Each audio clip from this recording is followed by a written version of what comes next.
This story begins with the destruction of the Namgung clan, which the girl annihilated by order of her master. Night. In the yard and on the stairs leading to the mansion, there are many dead bodies. The girl asks, why? Her knees buckle, and her hand grips the sword tighter. She raises her gaze to the man who just pierced her chest with a blade and asks, why did he do this? There is no anger in her voice, only a desire to understand. The head of the bloody sect, the bloody demon, whose eyes sparkle with red lights, replies that her life must be ended so that his will may be fulfilled, otherwise not. Without taking her eyes off him, the girl says, what is he talking about? Driving the blade deeper into her body, the man sighs mockingly. Oh, does his disciple really understand nothing? Leaning toward her, he almost whispers in her ear. It means that she is the only survivor of Namgung.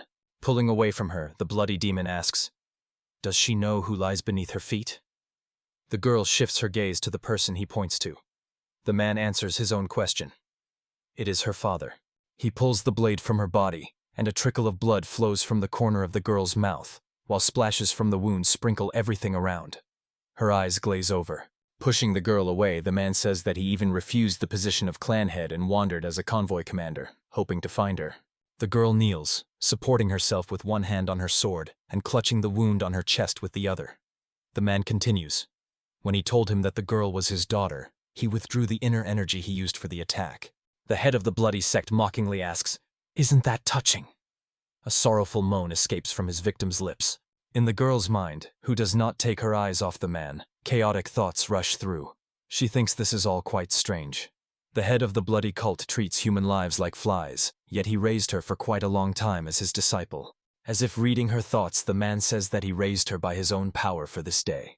Rising above her, he adds, for the moment when the arrogant Namgung clan will be destroyed by their own hands. The bloody demon laughs loudly. He celebrates his victory, which took more than a year to achieve. The girl's head bows very low. It seems her forehead is about to touch her knees. Her hand grips the sword hilt tighter, which she leans on. She asks him to stop, saying, enough, then adds, how boring. The man agrees with her. Yes, that's right. Raising the blade above her head, he says that he was just beginning to lose interest. The bloody demon, calling the girl his disciple, says it was fun.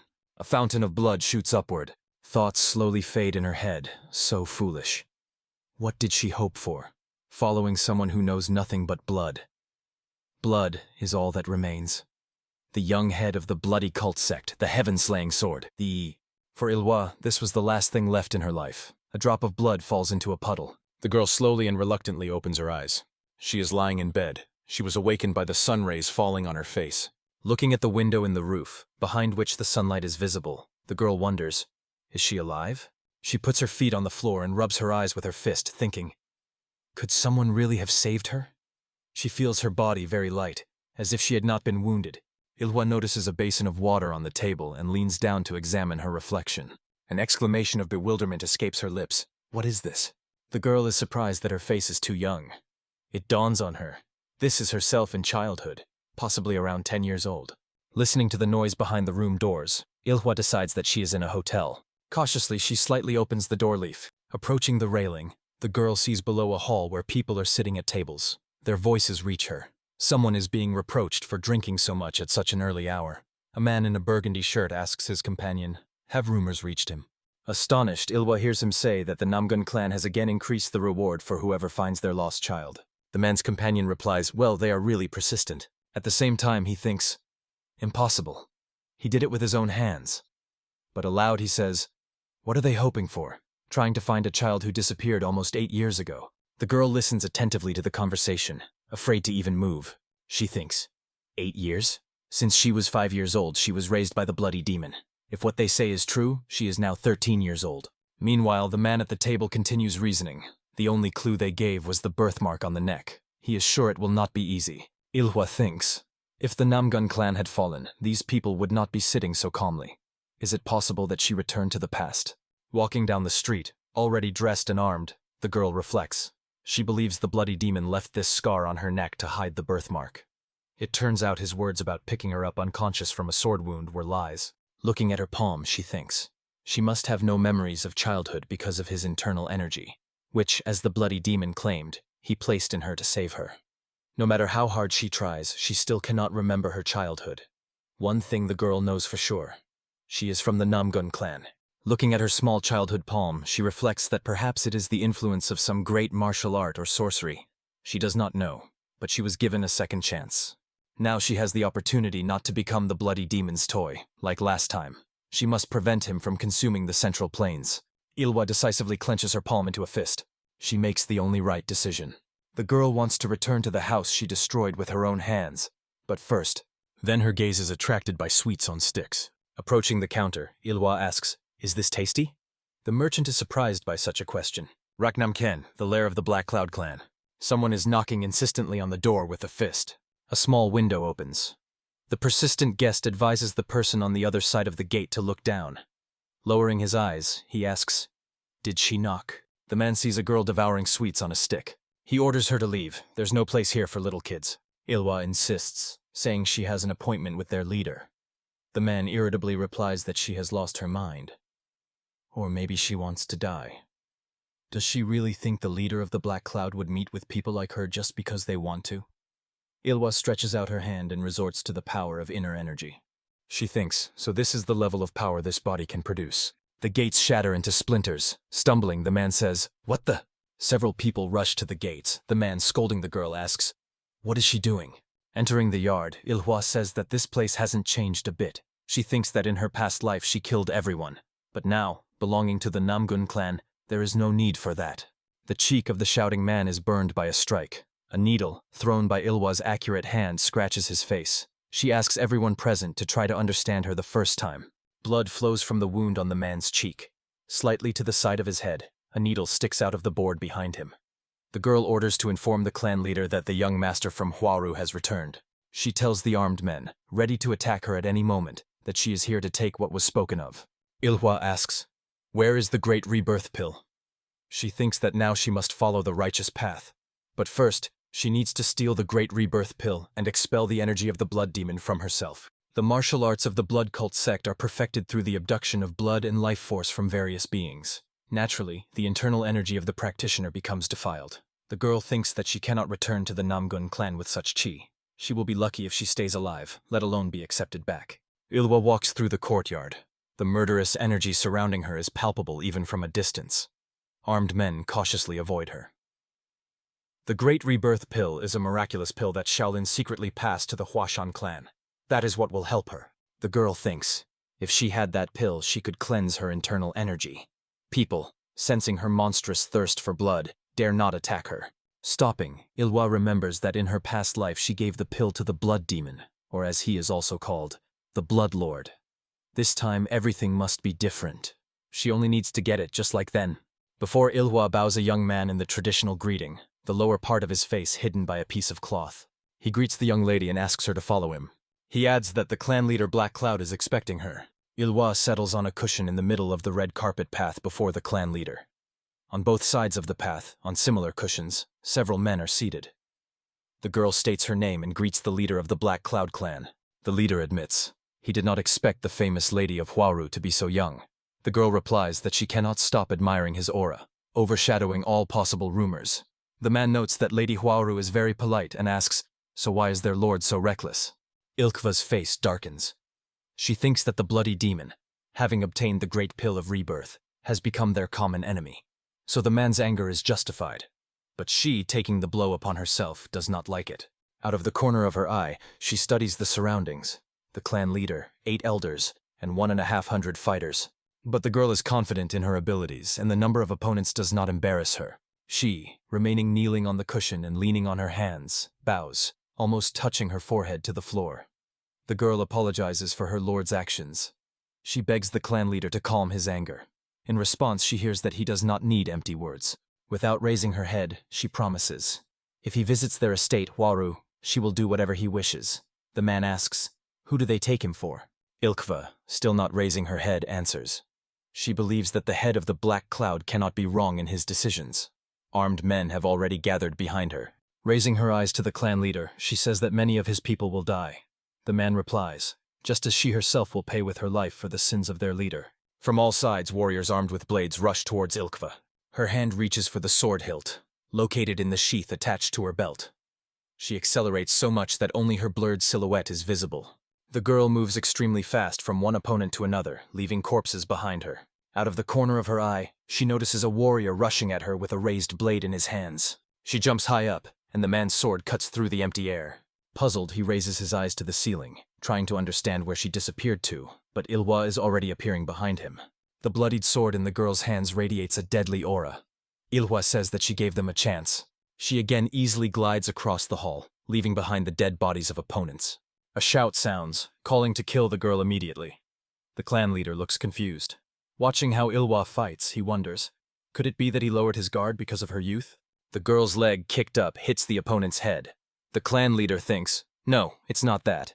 He knew about the bad reputation of the blood cult and therefore prepared. And not only he. Everyone concentrated their energy, watching the girl. Ilhwa deals with another attacker with a sword strike. The clan leader wonders, then why? The gazes of Ilhwa and the clan leader meet. Her eyes are full of cold determination.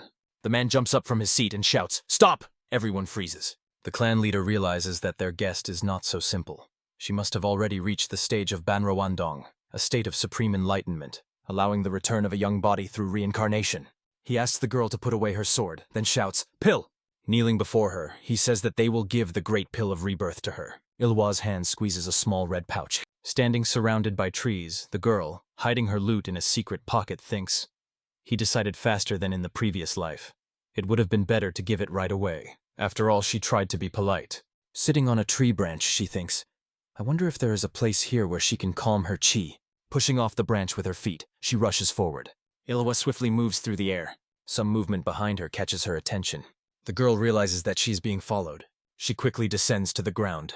Raising her head up, Ilhwa says, he doesn't even try to hide. He better come out. She looks intently at the top of the tree. The man sitting on the branch says, she did the right thing by not drawing her sword. He calls her a clever girl. Ilhwa looks at him in amazement. This is one of the 3 strongest of the Namgung clan, nicknamed the God of Wind and Lightning, because he is as fast as the wind and as destructive as lightning. Before her is the head of the secret sect of the Wind Sword, Sop Mugwan himself. The man asks, who is she? And adds that depending on her answer, he will decide whether to kill her or let her live. The girl continues to silently study him with her gaze. The man sits on the branch, dangling one leg, and looks attentively at Ilhwa. The girl, looking at Sop Mugwan, wonders, is he undercover? And laments that she had to encounter him at such an inopportune time. She quickly makes a decision and folds her hands in a traditional greeting gesture, understanding that she has no other choice. Bowing her head respectfully, the girl says that she, Ilhwa, pays tribute to the recognized master and the greatest legend of martial arts. She decides that she has no choice but to reveal the real name given to her in a past life by the Namgung clan. The man is clearly surprised. He asks confusedly, Ilhwa? Jumping down to the ground, he calls her a funny brat and asks, why would he be her master? He has never taken anyone with such a disgusting aura as a student. Leaning towards her, he inquires, how old is she? The girl answers, she thinks she is 13. Sop Mugwan asks in surprise, thinks? She doesn't even know her own age? The girl, turning her back to him, replies, it so happened that all memories before the age of 5 are lost. She can only reason about her age based on what she has heard. The man looks at Ilhwa puzzled. Seeing a scar on the back of her head, he asks, where did she get it? The girl answers that she does not know. Sop Mugwan asks, who taught her martial arts? She explains that until now she served Lord Huaru in Yunnan, who also trained her. The man understands correctly and says that, judging by her words, that is no longer the case. Ilhwa replies that someone tried to kill her. Sop Mugwan, taking a few steps, stands face to face with the girl. He says that the thing she carries could poison her. Ilhwa answers that even if it is dangerous, it is still necessary to cleanse her internal energy. The man asks, why? Why does she need to cleanse her inner energy? Looking into his eyes, Ilhwa explains, because if she returns with such power, her family probably won't accept her. He asks, does she even know where her hometown is? Ilhwa answers him, it's Hefei Anhui province. The man ponders, of all possible places, Hefei. The top of the Namgung clan lives there. For some time, Sop Mugwan reflects. Then, placing his hand on the girl's shoulder, he says, all right. Smiling, he declares that as an exception he will help her. Ilhwa is surprised. What? Patting her on the shoulder, the man says, to handle breath and energy, a protector is needed, right? That way she can recover successfully. He explains that he will guard her. Ilhwa thinks, so he is taking guardianship over her as if she were a missing child. This annoys her. The leader of the Black Cloud clan, with the blade's tip pressed to his throat, stammers, what exactly? He is sitting on the floor, and in front of him stands a warrior with a sword. The leader shouts, why is he doing this? They didn't agree on this. The warrior, whose lower face is covered with cloth, and whose bandana embroidered with a red bird is pulled low over his forehead, so only his eyes are visible, asks, "Where did he hide the item?" The frightened leader repeats, "Hid it!" He explains that the young lady Huaoru took it less than an hour ago, continuing to threaten him with the blade. The warrior demands that he describe her appearance. Stammering, the leader says, "A girl, about 10 years old." He puts away the sword, and the man breaks into a cough. The warrior exchanges glances with several other people dressed like him. Then he gives a short command, saying that they need to leave. They leave the leader of the clan's mansion at such a speed that against the night sky only their blurred silhouettes flicker. The leader of the Black Cloud clan breathes a sigh of relief, surveying the devastated hall. A little earlier, the man bends low over the floor. In front of his face lies a black rectangle tied with a purple ribbon. The leader respectfully says, "Young lady." Ilhwa, having received the great pill of rebirth and holding in front of her a red pouch in which it is contained, says, "When she leaves, let her order her subordinates to clear out of here and run as far as they can. Assassins from Huaru will soon enter here with force." The man asks, "Won't she give them the great pill of rebirth? Why would they attack them then?" Ilhwa replies that she is no longer one of Huaru. She explains that they won't have time to blink before Mount Huashan and Shaolin begin to destroy the Black Cloud clan. Then Huaru will extend a hand, claiming to offer help. The confused leader says, "What nonsense is she talking?" Ilhwa, ignoring his words, continues, "But their goal will be to kill the leader and absorb the power of the Black Cloud clan." She warns him not to fall for the deception. The girl, handing him the black rectangle tied with a purple ribbon, says, "And finally, let her take this. From this moment for 7 days exactly, let her follow the instructions written here." She throws the envelope on the floor in front of the man, saying that this is the only way to protect the Black Cloud clan from Shaolin and Mount Huashan. Remaining on his knees and looking at the envelope lying before him, the leader thinks, indeed, a formidable little girl. He wonders, how many steps ahead can she really calculate everything? Drops of sweat run down his face. Ilhwa and Sop Mugwan stand before a cliff, lost in the forest thicket, raising their heads and carefully examining it. The man says, "This is where he trains. No trails nearby. Everything is heavily overgrown, so finding this place is not easy." He asks, "Perfect, right?" The girl, looking him in the eyes, asks, "Is he seriously satisfied with this?" He is surprised by such a question and clearly expected a different reaction from Ilhwa. She says, being a bodyguard means he will have to stay with her while she controls her breathing and directs her energy. Ilhwa does not quite understand why he is helping the girl he just met.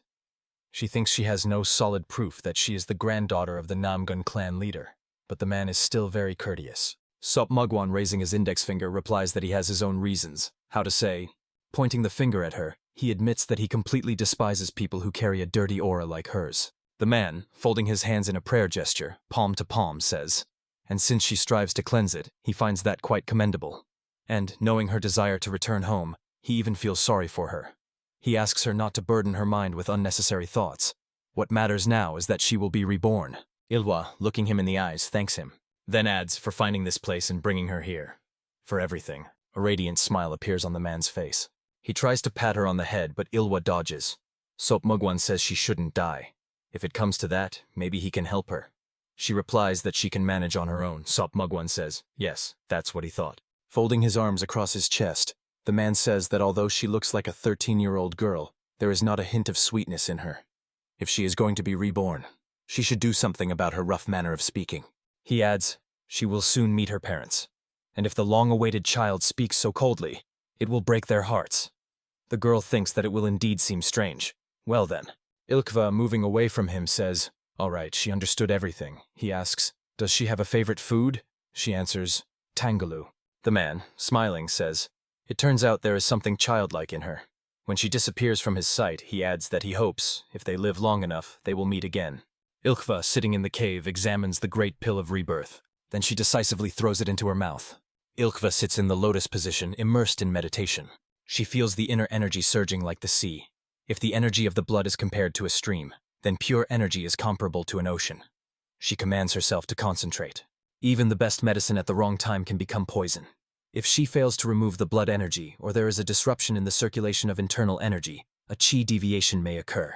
Energy circulates around the girl who thinks. A little more, faster and stronger. She lets it pass through her palms, striving so that not a single trace of blood energy remains in her body. Energy literally rages around her, but Ilhwa continues to meditate. The expression on her face becomes tense. Blood-red energy surrounds the girl. A trickle of blood flows from the corner of her mouth. She thinks, as expected from a power grown on blood. Although she tries to remove it, it stubbornly clings to her and does not disappear. Ilhwa believes this is very similar to the control of the blood demon. She thinks she will never let him play with her again, at least in this life. The girl exhales. She managed to cope with the blood energy, and now a pure aura pushes back the blood-red energy.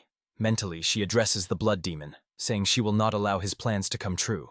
Night has come. Sop Mugwan, chewing a blade of grass and admiring the stars, says, "It's time for her to leave." He is clearly worried and thinks aloud, expressing hope that nothing happened. The girl's blood vessels did not twist, and she did not fall into deviation. Nervously stamping his foot, he wonders, could he have been wrong to leave such a tiny baby alone? He suddenly stands up and turns his head, looking at the cave entrance. A smile appears on the man's lips. He breathes out with relief. Looking at Ilkva coming out of the cave, Sop Mugwan says, "Truly an amazing child." Stretching, he says, "Great job. She finally got rid of that disgusting energy. Now she should feel refreshed." Ilkva thanks him for guarding her all this time. The man smiles and hands her a paper bag. The girl takes it in her hands, curious. "What is this?" Sop Mugwan replies that it is a congratulatory gift for surviving. He asks, doesn't she want to open the bag? The man watches her actions carefully, wondering. It seems that the girl not only got rid of the nasty energy but also strengthened her inner energy. He thinks that, considering her age, this is truly admirable. Meanwhile, Ilkva puts her hand into the bag. Ilkva holds a tangaloo in her hands. The man, smiling, asks, how does she like his gift? Judging by her facial expression, she is delighted. The girl thanks him. Sop Mugwan thinks that he should be the one to say thanks. Mentally, he adds, for surviving. Enjoying the sweets, Ilkva looks at him questioningly. The man suggests going to the village. Since she hasn't washed for 3 days, she needs to soak in a warm bath. He picks up the girl in his arms. Ilkva is surprised. Has it really been 3 days since she entered the cave? Sop Mugwan, smiling, asks, isn't she hungry? He promises that he will specially introduce her to Hefei's signature dish. Then he tells her to hold on tight. He won't be responsible if she falls. The man forcefully pushes off the ground with his feet. He rushes through the forest at incredible speed, holding Ilkva close to him. They quickly leave the forest boundaries and stop at the edge. Ilkva sees a village ahead and breathes a sigh of relief. She has finally reached Hefei. Sop Mugwan and Ilkva sit at a table, in the middle of which is a large bowl of dumplings. Looking at it, the girl thinks, is this the signature dish? The man says he ordered a double portion especially for her so she can eat as much as she wants. The girl says she has no appetite after eating tangaloo. Sop Mugwan, who is devouring noodles, looks up from his plate and looks at her in surprise. Ilkva looks sad and depressed. Sop Mugwan is worried. The man asks, what does she think is the most common food in the inn? She answers, of course, dumplings and noodles. Placing a dumpling on the plate, Sop Mugwan confirms, correct. For such common food to become popular. Does she even realize how hard that is? Handing her a plate with a dumpling, the man says this is the best place. At first, a person tries the food without special expectations, and then finds themselves in paradise. Ilkva thinks she has already seen paradise, thanks to the bloody demon. Sop Mugwan asks her to try the dish. He bets that she will then cry and beg him to order more. Ilkva reluctantly fulfills his request. Her expression immediately changes, and she literally pounces on the food. The man, laughing, asks, how is it? The taste is simply amazing, isn't it? For some time he watches her eat with a smile. Then he tries to lift her head, bowed over a plate of noodles with his hand. Laughing, he asks her to eat more slowly. He promises to keep ordering food until she is full to bursting. On the night street, a full man, supporting a barely standing friend with his hand, says goodbye to a man dressed in a red kaftan. He thanks him for the good meal, and the man, slapping his raised palm, replies that he will then go inside. Sop Mugwan, remaining unnoticed, watches what is happening on the street. Behind him, a warrior jumps to the ground and freezes in a kneeling pose, respectfully lowering his head. Sop Mugwan, without turning around, asks, has he dealt with all the rats? The warrior answers affirmatively, calling him master. He hands the man a band with a red bird embroidered on it, saying that judging by the skills, they were not ordinary rabble, but he had never seen this symbol before. Clenching the band in his fist, Sop Mugwan replies that this is enough for a report to the head of the clan. He suggests the warrior go. The warrior asks, will he really leave the child here? Sop Mugwan answers, it is enough to simply appoint a person to watch over her. She is not so weak as to suffer serious injuries. He adds that, anyway, they will meet again soon. At this time, Ilhwa is already sound asleep in bed. Namgung Clan, Pavilion of the Heavenly Tiger. A fist strikes the surface of the table with force. A shout is heard. 300 gold ingots? The third son of Namgun Muchon, Namgun Jeongsan, is outraged. 8 years have passed. 8 years, and they have not found a single trace of this child. Why even raise the reward? Sitting in armchairs near a small table set for tea, 2 men listen to his angry tirade. For 300 gold ingots, one can buy an entire trade guild and still have money left. They don't even know if this child is alive. The second son of Namgun Muchon, Namgun Jeonghae, angrily reproaches him and asks him to watch his words. He adds, "If the elder brother Jonggun were here, wouldn't such words break his heart?" Jongsan replies that their elder brother is exaggerating. He believes that because of his long absence, all clan affairs had to be handled by the second brother. The head of the Namgun clan, nicknamed the Sword of the Heavenly Dragon and Phoenix, Namgun Muchon, decisively declares, "Enough!" He calls Jongsan over, and he stands before him, bowing respectfully. The clan head says that he is right. His brother worked for 8 years in the security bureau, trying to find his daughter. The elders present in the hall listen attentively to his words. The man continues. Due to Jonggun's absence, the position of the young clan head indeed remained vacant for a long time. Namgun Muchon asks, "So, is he resentful towards his brother?" Jongsan, without raising his eyes, answers that he is not resentful towards him. He just feels that it is time for him to return. Namgun Muchon asks, would he say the same if his daughter disappeared? To tell himself to give up searching for his child, since there is no guarantee that the child is really alive. Could he really do that? Jongsan is forced to admit that his words were careless. The clan head advises him not to speak without thinking, just because he has a mouth. The son agrees with him. Namgun Muchon thinks, a complete headache. Scanning the attendees, he realizes that in such a situation, not only Jongsan feels dissatisfaction. He wonders, perhaps someone used the easily influenced Jongsan to voice their own intentions. He decides that most likely this is the case. Drumming his fingers on the armrest, the head of the clan thinks, you can't suppress this discontent forever. But how to deal with it? His hand freezes on the armrest when he hears. They say this child has already crossed the clan's threshold. Next to the head's chair stands Sop Mugwan. Looking at his smiling face, Namgun Mujong orders the others to leave them. The clan's chief manager Namgun Mun, asks Sop Mugwan, has the child really arrived? He answers affirmatively. Yes, a very cute but prickly person will appear here soon. The chief manager sinks into thought. He asks, so is that why the meeting ended so abruptly? The interlocutor replies, it seems so, then adds, she is already here. Ilhwa, stepping over the mansion's threshold, walks down the corridor. Namgun Mun looks at the girl in surprise. Is that her? He remembers the little girl calling him Grandpa Manager. He recalls holding her in his arms. Tears well up in the man's eyes. His voice slightly trembles as he says, young lady? Looking at the moved chief manager, Sop Mugwan asks him not to rush to conclusions. A slight smile slides across the man's lips as he looks at Ilhwa. The girl freezes, standing on the carpeted path. She looks at the one everyone calls the Sword of the Heavenly Dragon and Phoenix. Ilhwa had heard that he is an incomparable master, of whom there are no more than 10 in the world. Looking at the formidable aura emanating from him, the girl thinks, so this is what it's like to meet the Dragon Claw in person. Her hand clenches into a fist, but she restrains herself and does not grab the hilt of the blade. The girl mentally calms herself. Everything is fine. He is not her enemy now. No need to be afraid. Ilhwa bows respectfully and greets the head of the Namgun clan. Namgun Mujong orders her to come closer. Namgun Mu asks, what is her name? The girl answers, Ilhwa. The chief manager says, he heard that she claims to be the child the Namgun clan has been searching for. Is that so? Ilhwa answers affirmatively. Yes, that's right. The man continues, the child they are looking for has a birthmark on the neck. He heard that she cannot confirm its presence on herself? The girl replies that she knows nothing about it. Only because a memory surfaced of how she grew up in Namgun did she come here. Namgun Mu says, a memory then. He asks the girl a question. Can she tell more about it? Ilhwa tells, a road strewn with poppies by a pond shaded by drooping willows. She remembers walking along a path covered with poppies. She was holding someone's hand but does not remember whose it was. The hand was very large and rough, but at the same time incredibly warm. She could only hold a finger. The girl falls silent. The chief manager and Sop Mugwan look at her attentively. The clan leader says, how strange. Ilhwa thinks. Finally he reacted, well, in the Namgun estate there is only one place with willows, a pond, and poppies. The garden near the clan leader's manor. Who would have thought that she would use the memories that arose when she burst into the clan leader's manor? At that time, She thought they were hallucinations caused by poison scattered in the poppy. The illusion stopped as soon as the flowers were burned to ashes.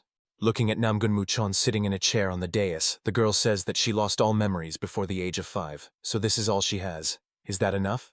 The clan leader replies that poppies grow everywhere on the central plains, and a pond and willows are found with everyone who has wealth. He asks the girl, does she think this is enough to prove that she is a child of the Namgung clan? Ilwa answers that she does not quite understand what he means by that. The men are very surprised when they hear her question. Isn't Namgung looking for a child?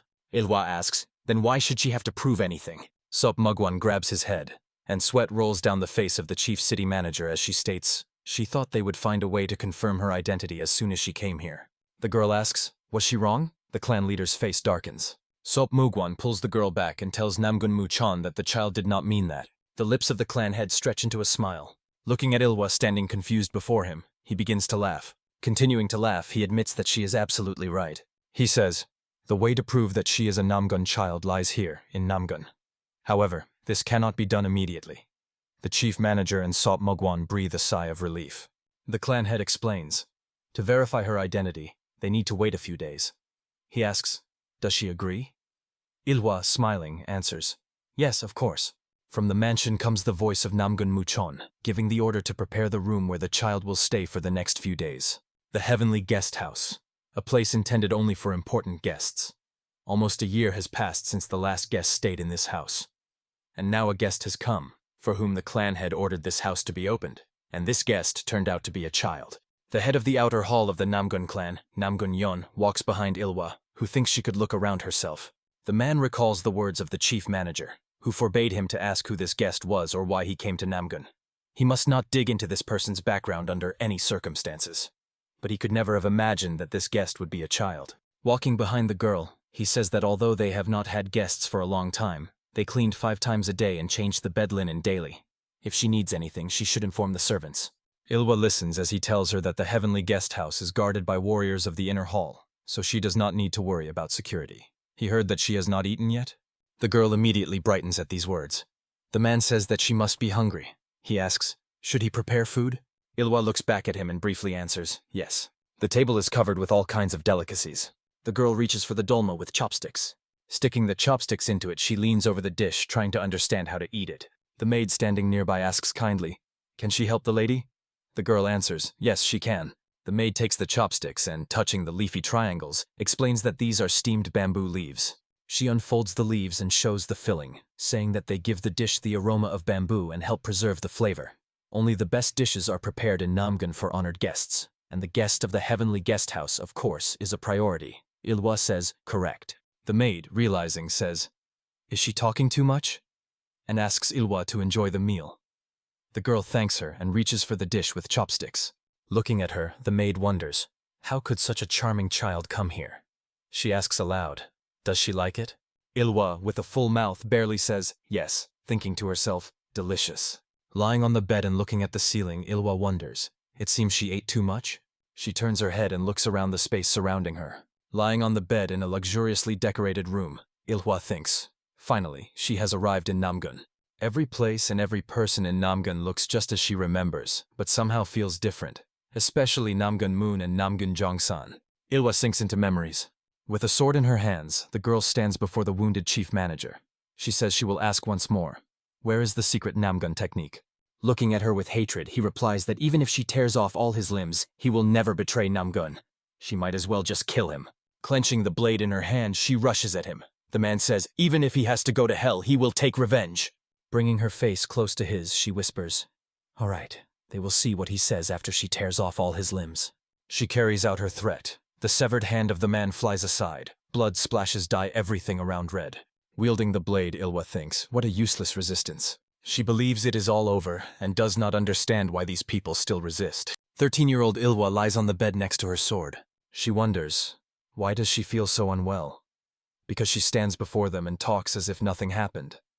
Although nothing really did happen. Lying on the bed, she thinks, so far, nothing has happened. Everything is fine. She will be able to prevent it. The clan leader sits at the table. To his right and left are the chief manager and Sop Mugwan.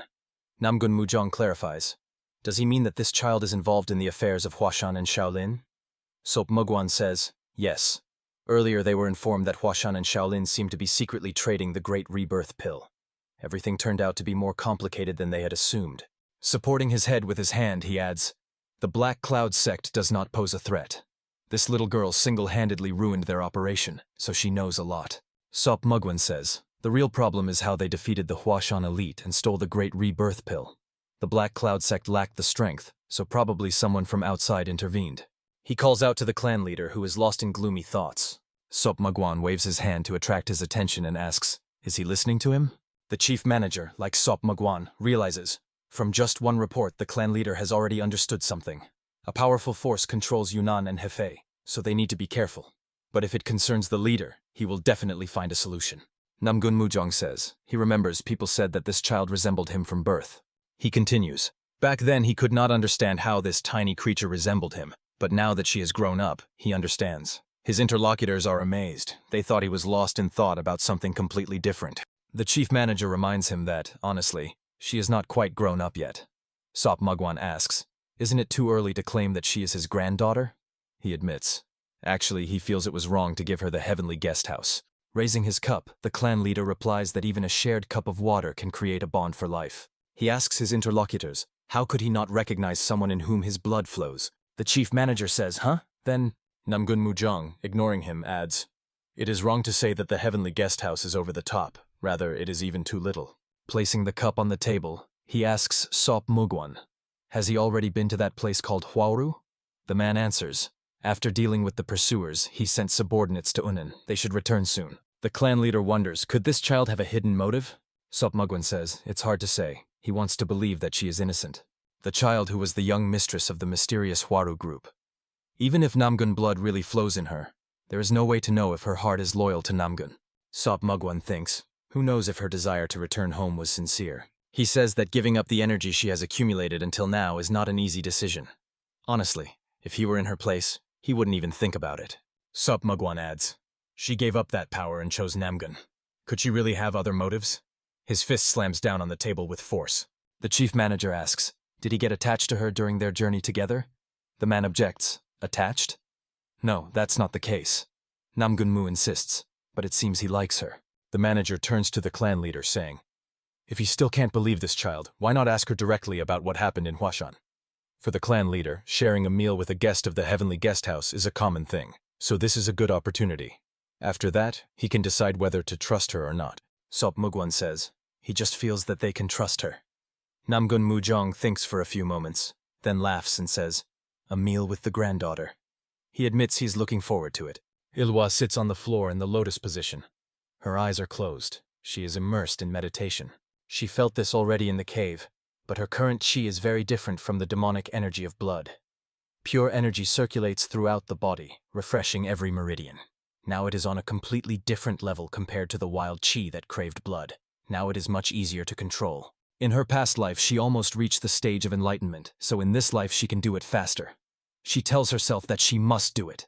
The girl opens her eyes. She has not officially studied the Namgun cultivation method yet, and understands that she should not recklessly increase her internal energy. Ilwa thinks that at least 3 people she met in the Heavenly Tiger Pavilion will find it strange if her energy increases. No matter how impatient she is, she cannot destroy the trust she has not even earned yet. But how much it annoys her to pretend that she does not know what she learned in her past life. The maid looks at the girl in surprise. She asks Ilwa standing in the doorway, "Does she need anything?" The girl inquires, "Is there a training ground here that she can use?" The maid answers that there is a separate training ground in the Heavenly Guest House. She asks, should she accompany Ilwa there? The girl responds with a question. Besides this, is there another place? The maid, bowing respectfully, says that as an honored guest of the Heavenly Guest House, she can use any training ground in the outer complex. She offers to escort her to the nearest one. Ilwa replies that it's all right, she will find her own way. Meanwhile, the girl thinks, if she cannot train internal skills, then instead she will train external ones. Ilwa walks through the courtyard. She thinks that instead of swinging a sword alone in a separate hall, it is better to train among other students. Even if she accidentally uses the Namgun swordsmanship technique, she can say that she copied it by observing. Reaching the training ground, she thinks that Namgun has enough courage to allow outsiders to see part of the clan's training, although these are, of course, basic techniques. Carefully peeking out from behind the column, the girl thinks, here she is. The training ground of the Red Dragon Squad, one of the 6 combat units. Students are training here now. The instructor shouts, "Great swordsmanship technique, first form." The students swing their swords synchronously.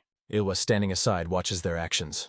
Looking at the students, she thinks, these people are, so to speak, the roots that support Namgun.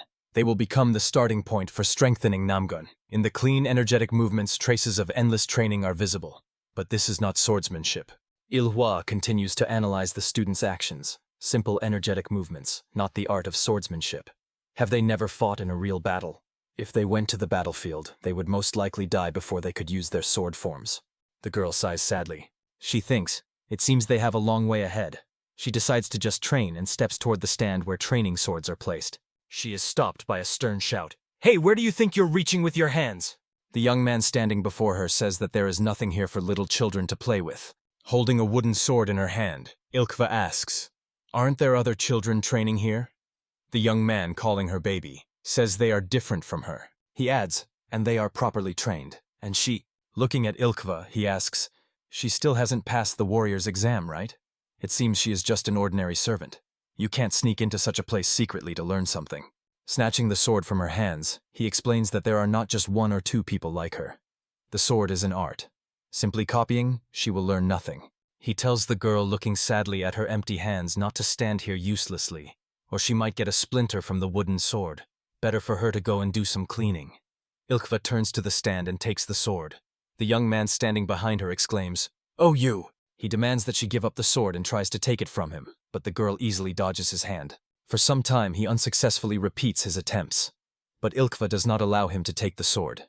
She easily anticipates his actions, and the sword constantly moves, avoiding his hands. The outraged young man shouts, how dare she ignore the adults who are talking to her? Who taught her such disgusting manners? He angrily demands, where is the servant who is responsible for her? He will personally make sure she is properly reprimanded.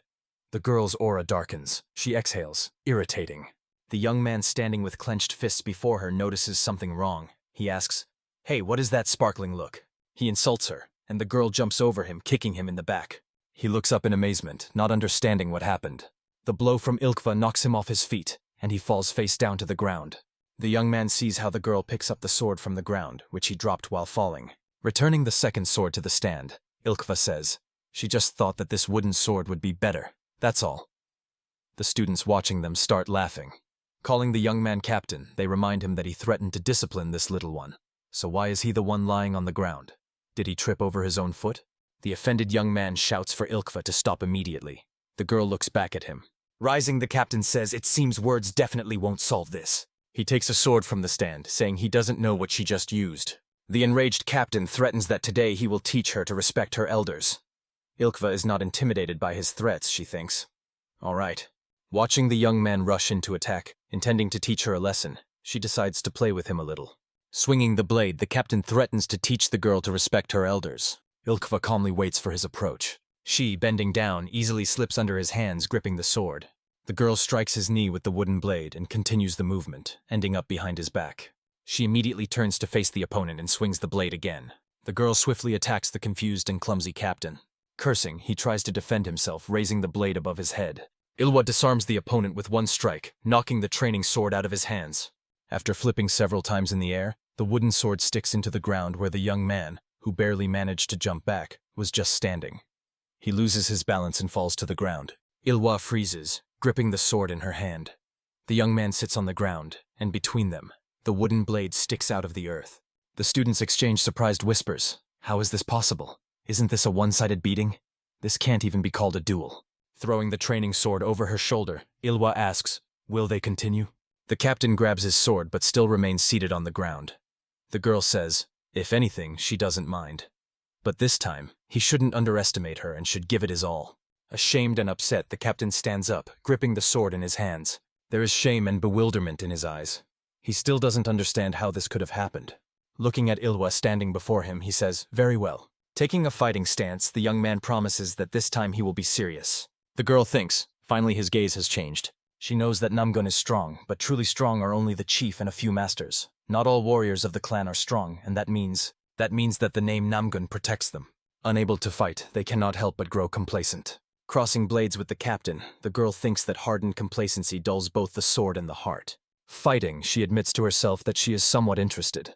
Striking the captain's back with a wooden blade, she wonders, can she make their hearts like beautifully forged swords? Increasing the pressure and forcing the opponent to take a defensive position. The girl reflects. Will she be able to temper and reforge those who have already lost their edge, having immersed themselves in peaceful life? Looking at the students, Ilwa thinks, do they even have the desire to change? One of the guys watching their fight exclaims in amazement. How is this even possible? The captain couldn't land a single blow. The blade in the girl's hand flashes with astonishing speed. At the same time, her face remains absolutely impassive. Of all emotions on it, only slight boredom. The young man screams, receiving a painful blow to the hand gripping the sword. Ilkva tells the panting captain, putting a lot of strength into an attack does not mean making it successful. First, let him determine how well he can control his strength. Swinging the blade, she adds, and of course, let him pay attention to speed, accuracy, and direction. An incredibly powerful strike falls on the spot where the captain just stood. The young man barely manages to jump back, but at the same time he again finds himself sitting on the ground. However, the opponent does not allow him to rest. She attacks him again.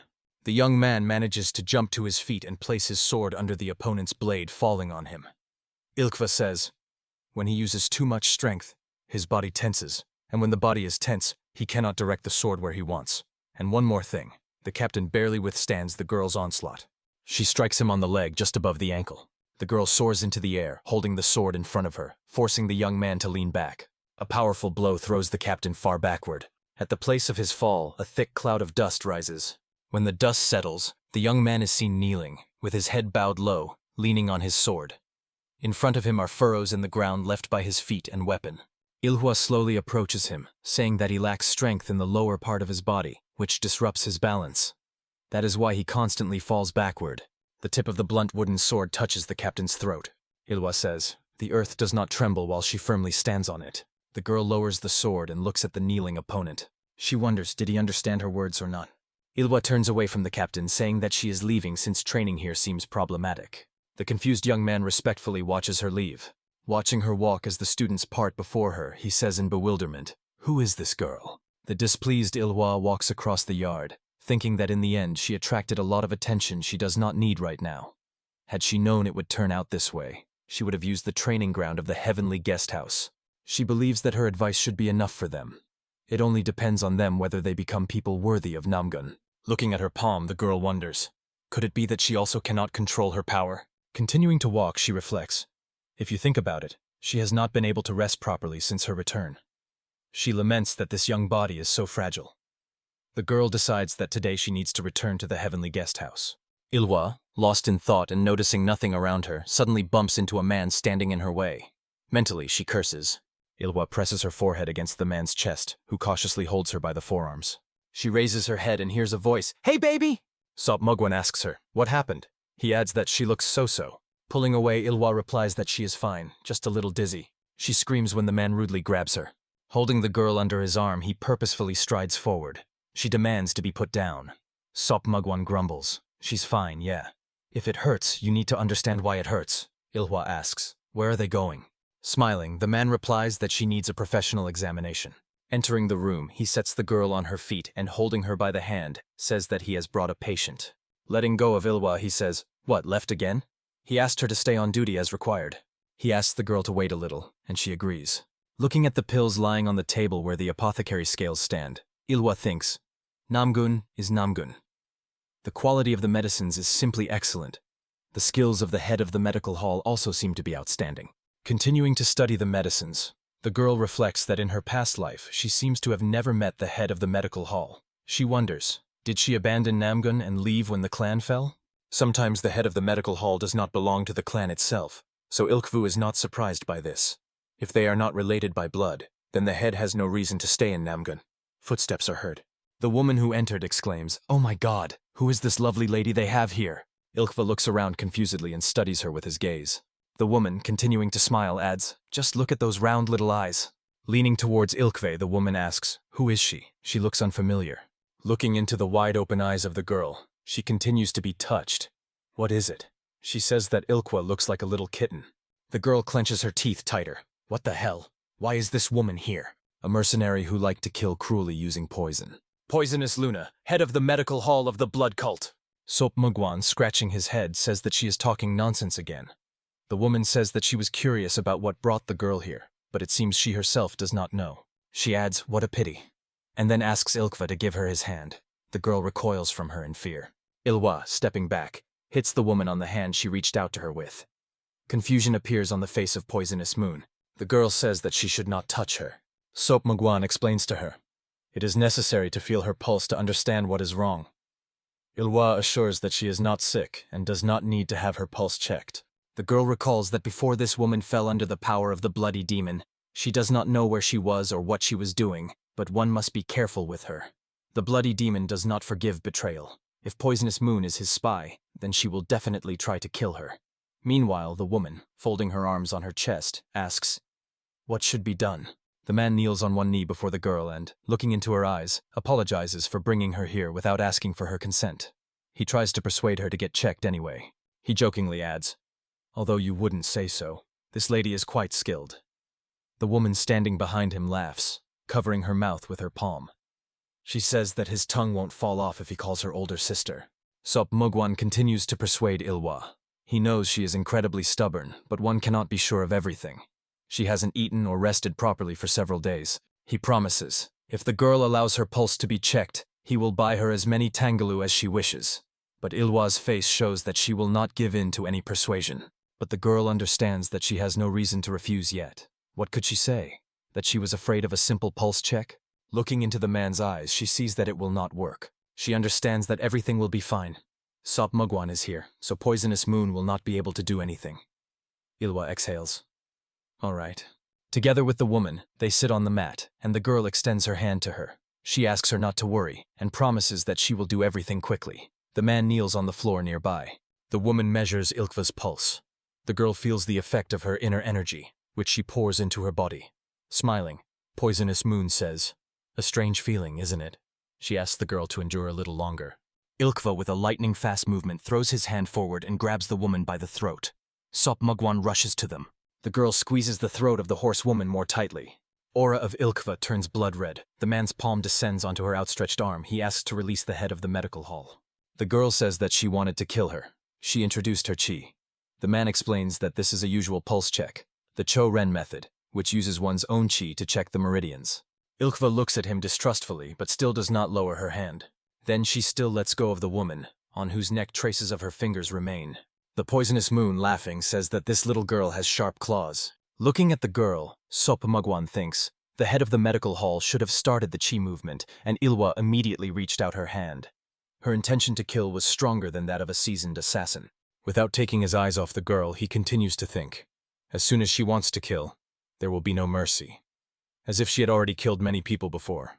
Ilkva gets up from the mat and, heading to the door, says that she is leaving. She leaves the medical hall in silence, proudly straightening her back.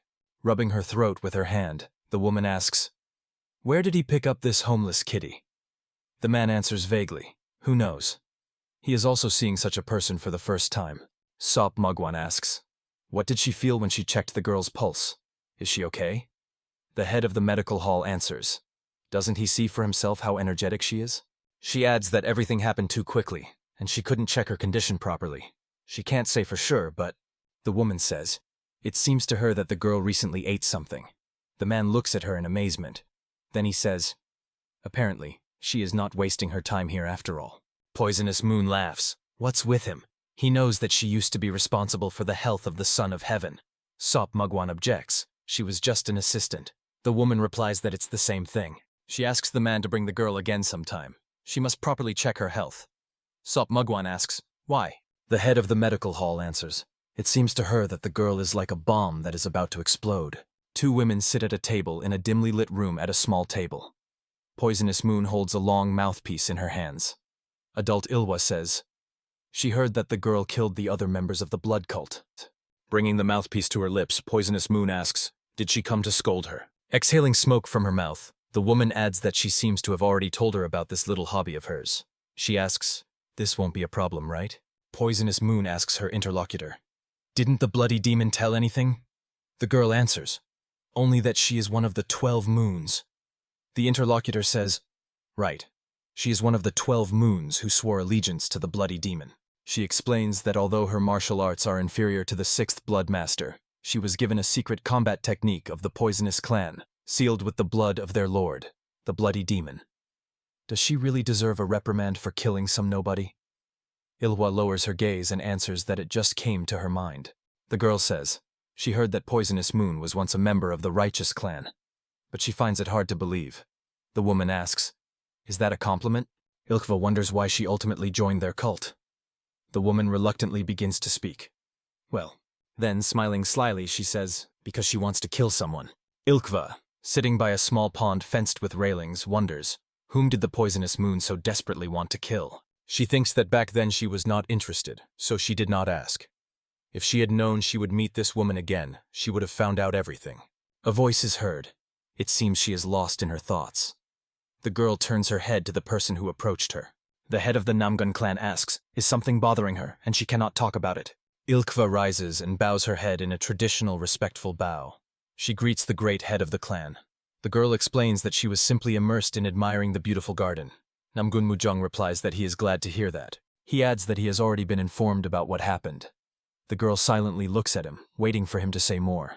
Namgung Mujong says, he was told that a child from the Red Dragon Squad pointed a sword at her. It seems his ambition has crossed all boundaries. Ilhwa replies that she was not hurt, so she would be grateful if he turned a blind eye to it. After all, it was a wooden sword. The clan leader believes that a swordsman must be careful and think before swinging a sword. He is a warrior but still cannot control his inner self. Ilhwa replies that it did not scare her. The man asks, because she is strong? The girl explains, although his inner energy is strong, as the head knows, that is not the only thing that determines power. Namgung Mujong agrees with Ilhwa. She is right. A slight smile appears on the man's lips. He tells the surprised girl that he hoped she was not his granddaughter.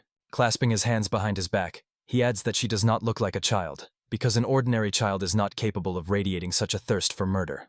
The clan leader adds, he sees it, the blood on her hands and the hopes for those she was supposed to protect. Ilhwa looks at the water's surface and sees herself there, but the one from her past life. Namgung Mujong says, he wanted his granddaughter to grow up elegant, to live a life away from the battlefield and grow up normally. He asks, who raised her like this? Ilhwa wonders, does it matter? The man answers affirmatively, yes, it matters. A dark aura thickens around the clan leader. He says he needs to find out who it is to hold them accountable. An energy flow begins to swirl around his feet. The man explains that he will not allow the one who did this to his granddaughter to die just like that. He believes tearing him apart will not be enough. A powerful energy flow swirls around them. Namgung Mujong says he will not forgive anyone who caused her pain. The girl asks, what if she is not his granddaughter? The clan leader's hand tightens on the sword hilt. Pulling it out of the sheath, he forcefully drives it into the tile paving the garden paths. He looks thoughtfully at Ilhwa standing before him. Namgung Mujong, looking at the girl, much shorter than the sword stuck in the ground, says to her, there is still a long way ahead. When will she become taller than Zhongmen? The girl asks, is that the name of his sword? The clan leader answers, correct. Reaching out to Ilhwa's head, he says, she was half the height of Zhongmen's sword when she held his hand and followed him everywhere. His palm lowers onto the girl's head. The clan leader suggests they have dinner together tomorrow, then adds, he heard she likes tasty food. Removing his hand and laughing, Namgung Mujong says, he will arrange for it to be prepared. The confused girl says, yes. Black energy flows through the dark corridor, enveloping the maid standing there, and rushes into the room. Sensing something wrong, she looks around and says, young lady? The dark energy stream heads toward Ilhwa sleeping in bed. The girl, dreaming of a bloody whirlpool, wakes and slightly opens her eyes. She sits up in bed and drops her legs to the floor. Ilhwa hears a question. What is she doing? Then an order sounds. Kill them. Kill them all. She takes the sword and heads into the corridor. A voice commands her to slaughter everyone in the Namgung clan and soak the ground at their feet with their blood. From behind the door, where a female silhouette is visible, the maid's question sounds. Does the young lady need anything? A bloody red aura thickens around the girl. She is puzzled. Who is this young lady? And the voice persistently demands to give it their blood.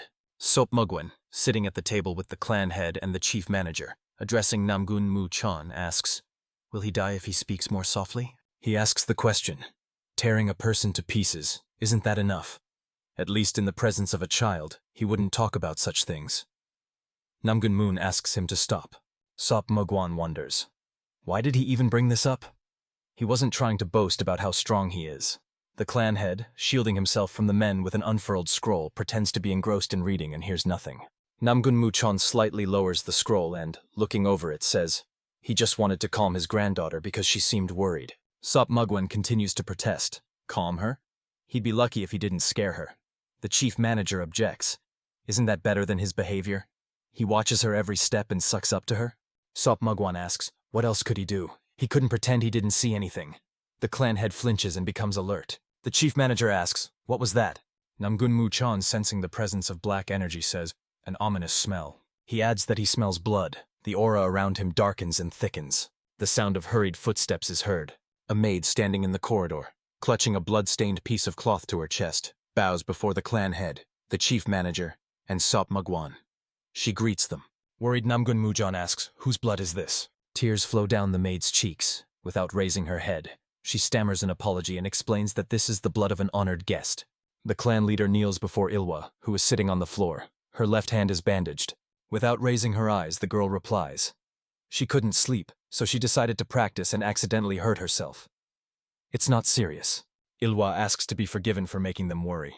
Namgun Mujeon says he has set a barrier and others will hear nothing, so she can speak honestly. He asks, what happened? The girl assures the clan leader that nothing happened. She just mishandled the sword and got hurt, that's all. The man takes her bandaged hand. Red spots show through the bandages. He says the bleeding hasn't stopped yet. Dabbing the blood seeping from under the bandages with a clean cloth, the clan leader says, just as much as he trusts her, she must trust him. Namgun Mujeon says, as long as she is in Namgun, he can protect her. He asks, does she understand this? Looking into his eyes, Ilwa answers that she will remember this. A female silhouette appears behind the door. The clan leader says that the head of the medical hall has arrived. The rest of the treatment will be up to her. Reluctantly releasing her palm from his hand, he adds that they will see each other tomorrow evening. Ilwa does not take her eyes off him. She understands that for Namgun Muchon it is clearer than clear that this was not an accident. The clan leader turns to Sop Mugwan, and he bows his head to him in a respectful bow. The girl wonders, how long will the clan leader turn a blind eye to this? Can she even explain it? Lowering her hands to her knees, she sinks into memories. When she came to, she already had a sword in her hands. If she had not quickly cut her hand, a lot of blood would have spilled. The voice she heard in a semi-conscious state definitely belonged to the bloody demon. Her body obeyed his command. Ilwa mentally curses. The only one who can confirm the nature of the spell now. Poisonous Moon peeks into the room, and calling the girl a kitten, asks, may she come in? The woman's face lights up with a radiant smile. Looking at her, Ilwa thinks that no matter how much she thinks, only one person comes to mind. Poisonous Moon examines the girl's hand. Smoke rises from the vessel standing next to her. The woman says she lit incense to ease the pain, but it can still hurt a little. She asks the girl to tell her when it becomes too painful. Sop Mugwan, crossing his arms over his chest, gloomily watches them, standing by the wall. Poisonous Moon applies the remedy to the wound, saying that even with such a wound the girl did not cry. She calls her a brave little kitten. Ilhua reluctantly agrees with her. The girl says that another place also hurts, and asks the woman, can she take a look? Sop Mugwan exclaims, what, is she wounded somewhere else? Poisonous Moon anxiously asks, where? Ilhua answers, around the stomach. The man rushes to them, saying that he needs to take a look. Ilhua clarifies, from the chest to the stomach. Sop Mugwan, hurrying to them, hearing her words, freezes in place. He asks the girl, does she want him to leave? The girl answers, isn't it worth it? Then Ilhua addresses the head of the medical hall, saying, she thinks she has internal injuries. Can she check it? Check. Poisonous Moon replies that she can do it, but she will need to use chi. She asks Ilhua, will she mind? Realizing that the girl does not object, the woman does not hide her surprise. She was expecting a categorical refusal. Finishing bandaging Ilhwa's arm, Poisonous Moon says, how sweet. She asks the girl, does she at least believe her a little now? She takes Ilhwa's palm, saying that she will look now, and asks her not to be too nervous. The woman's hands are surrounded by a bright aura. The girl watches her actions attentively. Poisonous Moon's eyes are closed. She is focused on the examination. Mentally, Ilhwa asks her, has she ever had the intention to kill? The surprised woman opens her eyes. Smiling at Ilhwa, she also mentally wonders, what is this sudden telepathy? And what does she mean by the intention to kill? The girl simply asks her to answer. Continuing to examine the girl, Poisonous Moon answers, there was such a time. But why is the girl interested in this? Ilhwa asks. Does she still feel it? The woman explains, no longer. The reason is dead. The girl asks, why did the woman want to kill? In response, she hears, because they attacked her beloved. Ilkva asks, does she still have a favorite? Looking at the girl, Poisonous Moon mentally says. So that's what really interests the kitten. The girl continues to ask questions. Is he in Namgung? Letting go of Ilkva's hand, the head of the medical hall replies that it is a bit difficult to answer this. One could say both yes and no. A woman asks a question. Can this be considered an answer to the girl's question? Ilkva answers affirmatively. Yes. Looking at the Poisonous Moon, Ilhwa thinks the woman has no reason to protect Namgung, but she also does not hate him, nor is there any grudge that would make her swear loyalty to the bloody demon, yet the girl does not fully believe everything Cho-ren said. In one, Ilkva is sure. The woman is in love. She thinks that now her life is different from the isolation in which she lived before, when she was killing. The girl makes a decision. The woman is sorting pills in the box she brought with her at this time. Ilkva mentally calls her the poisonous bloody queen. She says she knows her second name. The head of the medical hall looks at her confusedly. The girl thinks that this woman can also live another life. Looking into her eyes, Ilkva mentally says that she needs her help, preferably on the other side from the bloody demon. In the past, there was a time when an entire village was drenched in blood by the hands of the second prince because a low-born woman dared to refuse the prince's amusement. Nobles always loved rare entertainments, so the destruction of a whole village surprised no one. But what was unusual was that the only surviving child entered the palace as an assistant to the imperial physician, and one day the second prince died of poison. The killer of the second prince, nicknamed the Poisonous Bloody King, disappeared from sight. Ilhwa mentally utters, "So after that the woman joined Namgung? Why?" Cho-ren asks confusedly, "What did the girl say?" Ilhwa asks not to misunderstand her. She never investigated her past. The girl explains simply in her past life the Poisonous Moon loved to talk her to death. Extending her hand, Ilhwa asks the woman not to worry. She has a simple desire. The girl asks to have her body thoroughly examined. Ilhwa explains that a spell has been cast on her. The woman replies that it is called suggestion. Ilhwa looks at her in surprise. The girl asks again, "Suggestion?" The head of the medical hall, continuing to study the contents of the box with her gaze, answers affirmatively. Yes. A type of black magic that controls the mind, forcing certain actions. She explains to Ilhwa that there are two ways to break it. The first is to kill the one who cast it. The second is to succumb to the suggestion and rampage until the spell breaks on its own. Rising to her feet and looking down at the girl, the woman explains. She thinks that today Ilhwa was able to come to her senses because the caster was not nearby. She believes that if the connection is weak, it can be easily broken. But otherwise, she falls silent, then asks. The girl understands, right? Walking down the corridor, Ilhwa reflects. In other words, the one who cast the suggestion can appear at any moment and control her as he pleases. She recalls words that sounded through the bloody haze in her head. No matter how much she tried to escape, she was under his power. She would ignore his warnings, and he would come for her. She wonders, was that what he meant?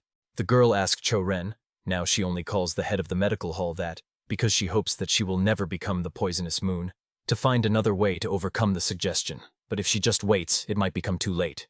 Ilhwa wonders, what should she do? Maybe just hide in the mountains and let the suggestion take over her? As if they would let her go. Sop Mugwan has already assigned warriors to watch her. The girl decides that she needs people who can distract others from her. Something alarms Ilhwa, and she stops. She notices the captain with whom she had a clash the day before. Watching him train, the girl thinks that she needs people who can do what she cannot because of her childlike body. Studying the young man with her gaze, she decides that above all, she needs those who will become her strength, her allies. Meanwhile, the captain is enthusiastically practicing blade strikes.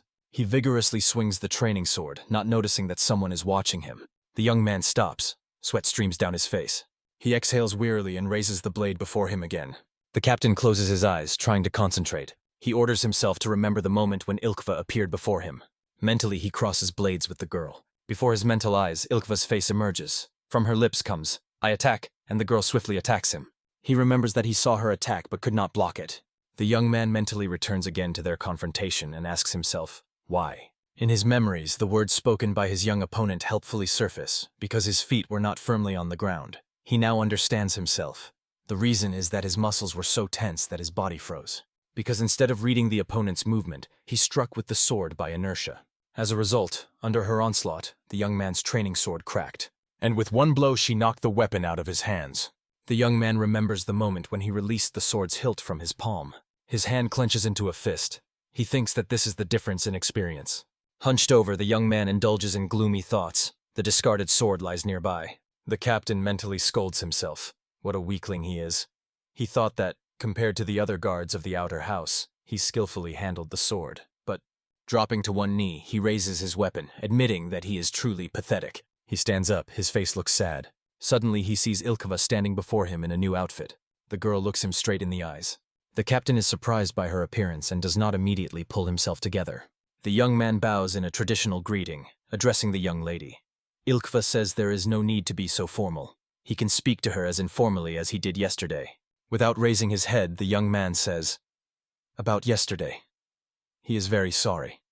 He took her for a new maid and behaved rudely." Ilkva replies that she is the one who needs to apologize. She felt that it was she who was embarrassed yesterday. The girl introduces herself by stating her name. The young man replies that his name is Namgung. The girl takes a step toward him, causing the young man to recoil backward. She says that overnight his sword has become much sharper, like a warrior's sword that has met an enemy. She asks, whom did he imagine as the opponent? Namgung does not hurry to answer, and the girl assumes that it was her. Ilkva calms the young man. So what? It's definitely better than a lifeless sword. From now on, let him train imagining an opponent, unless, of course, he is waving the sword just for show. Ilwa turns around and leaves. Namgung bows again, saying that her instructions helped him a lot. He thanks her. Without looking back, the girl replies, she is glad to have been helpful. The young man asks, will she stay in Namgung? For how long? Ilwa answers, as long as she can. She still looks back and watches Namgung. The young man says, if it does not sound rude, could he ask her to guide him during her stay here? Namgung makes a request to Ilwa. If it does not sound rude, perhaps she could guide him during her stay here. The young man says that just watching the training will be enough. He assures that it will not take much of her time. Ilwa agrees. Yes, all right. Namgung, who feared her refusal, cannot believe his luck. Slightly stammering, he asks, really? The girl replies, of course. Watching him is not difficult for her. Ilwa asks, can she choose the place for training? The interlocutor hastily agrees. Of course. He inquires, does she have something in mind? The girl says that they will meet tomorrow at the hour of the rabbit, approximately 5 to 7 in the morning. A surprised expression appears on Namgung face when Ilwa tells him to come to the heavenly guest house. He repeats in surprise, heavenly guest house. Then he shouts indignantly, what? He of course knew she was not an ordinary person, but looking at the smiling girl, the young man wonders. The mysterious guest who recently stirred the whole family, the most honored of all guests. Is it really her? Ilwa says that she is looking forward to their joint work. A girl in a beautiful long dress stands, modestly lowering her eyes.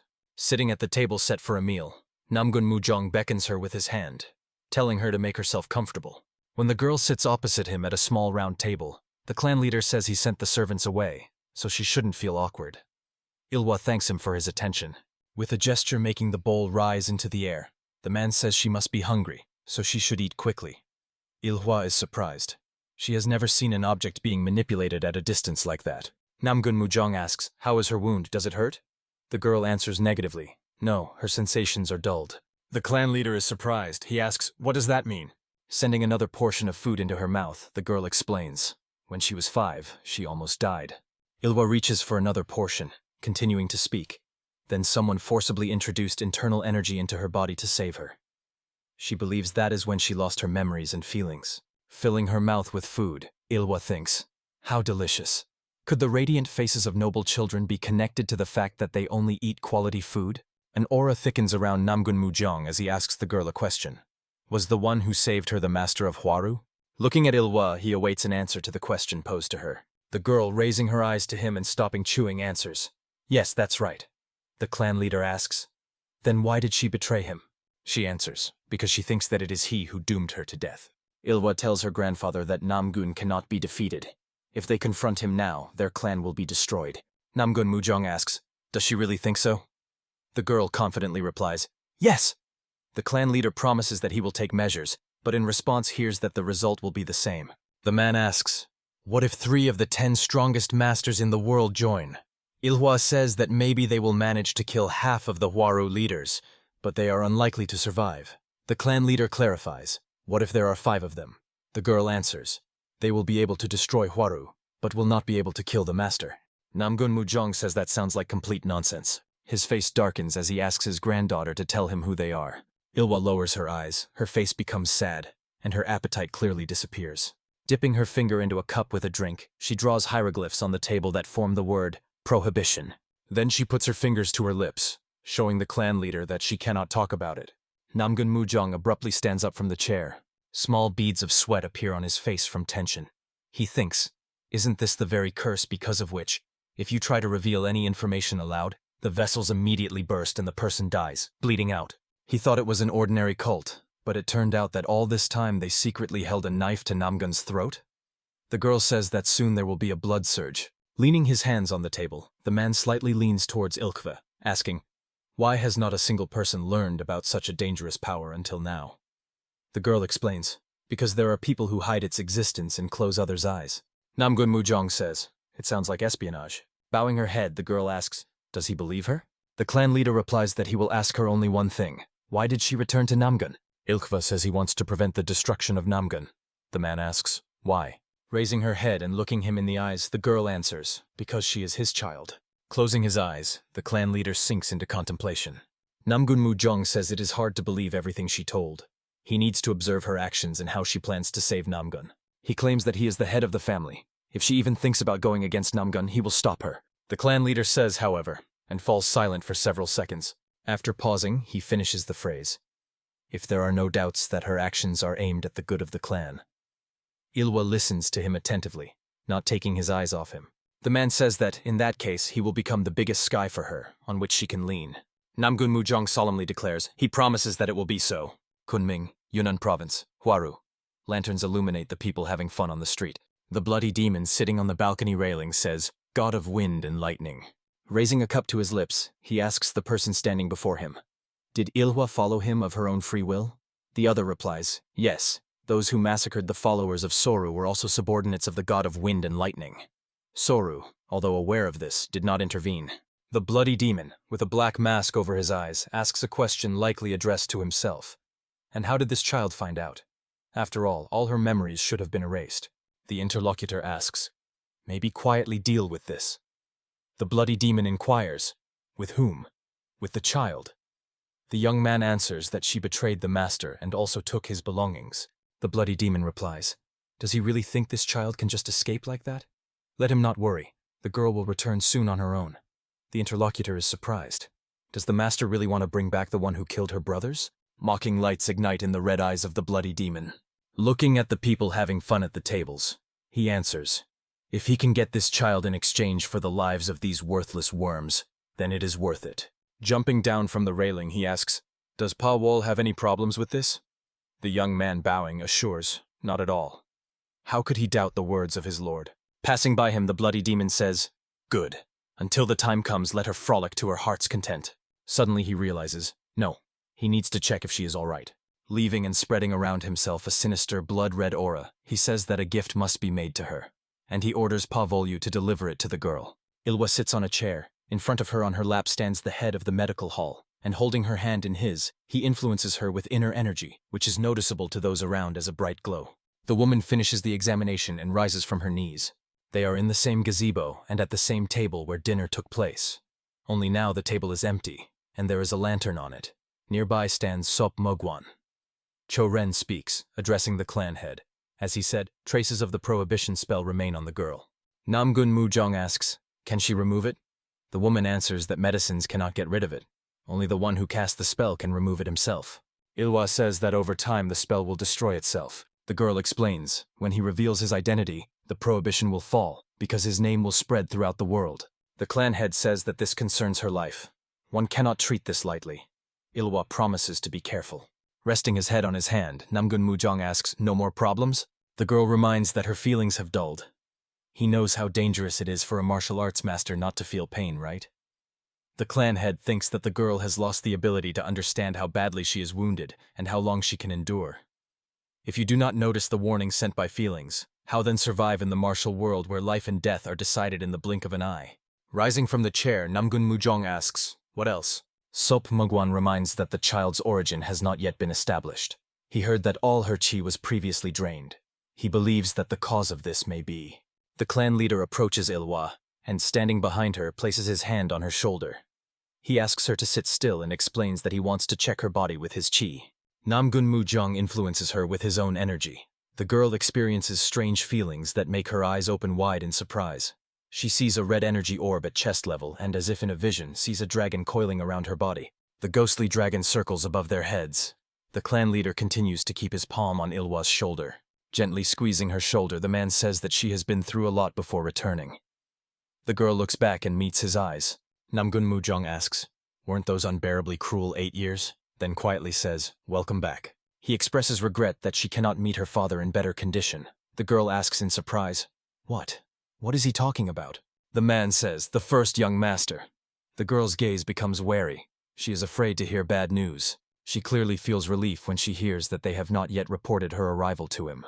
Looking into the distance, Namgung Mujong says, "A bit untimely, but he has already flown here." Ilhwa looks in the same direction as her grandfather. The chief manager reports the arrival of the first young master. Looking into the eyes of the man whose cheek a tear rolls down, the girl thinks that this man is her father. The sword Namgun, whom she killed last. Namgun Jong-un. For some time they stand facing each other, unable to move. Then Ilhwa lowers her head. Namgung Mujong asks his son, "Why is he crying rivers? Let him calm down first." Kneeling before his daughter, Namgun Jong-un says that he needs to examine her body a little. He asks, "Will she allow it?" Ilhwa inquires, "Can she find out why he needs this?" The man says that powerful clans always have many enemies. There have been many cases when people kidnapped a child from a family to take them hostage. He explains to Ilhwa that therefore, when his daughter was born, he personally left a mark on her body. To others, these look like ordinary dots, but if connected, they form the shape of a dragon. He says that these dots are located behind the left ear, on the right collarbone, under the fingernail of the left hand's index finger, on the right knee, and on the back of the left heel. The man examines the girl's left leg. Namgung Mujong and Sop Mogwan watch his actions. The head of the medical hall and the chief manager look tensely at Ilhwa and Namgung Jong-un. The man extends his hand forward. Then he grabs the girl and presses her to his chest. He hugs Ilhwa, whispering, "My little daughter Ilhwa." Slightly pulling the girl away and looking into her eyes, the man says that he is her father. He repeats these words to her again and again. And Ilhwa, who had shown no emotions before, presses her forehead against his shoulder. The man quietly says, "She has grown up like that." Ilhwa is sitting on the bed. In front of her on a pedestal stands a basin of water in which her father is washing her feet. Wiping her feet with a towel, he says he has seen this before, but her legs are excessively covered with wounds. There is not a single uninjured spot. The girl, looking at him, notices that his eyes are red.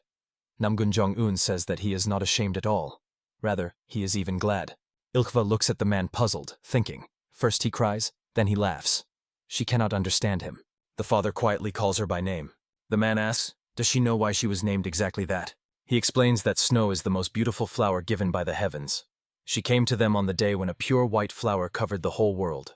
This name was given to her by her mother. She was the one who loved her more than anyone else in the world. Namgung Jong-un says that she probably does not remember her mother. He assures that she truly loved her, just like 8 years ago, and now, in heaven. He asks her not to forget about it. Father says he is very glad that she returned. Ilhwa replies that she is also glad about his return. The man suggests to her to go together tomorrow to see the city. He says he wants to show her the streets of Hefei, where she ran with him when she was little. The girl thinks that she had other plans for tomorrow. She wanted to study the Namgung cultivation method. Namgung Jong-un says that there was a little shop with tangulu, which she loved very much in childhood. He asks if she wants to go with him. Ilhwa thinks that since she is the daughter of Namgung Jong-un, she must fulfill her role. The girl answers her father. Okay.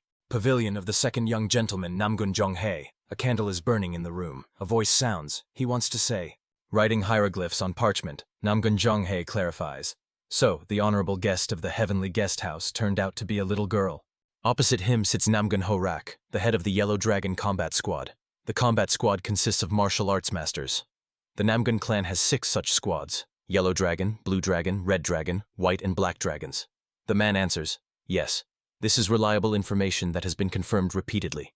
Namgung Jong-hae, sitting on the floor by the low table, without looking away from his task, speaks to the man sitting on the carpet.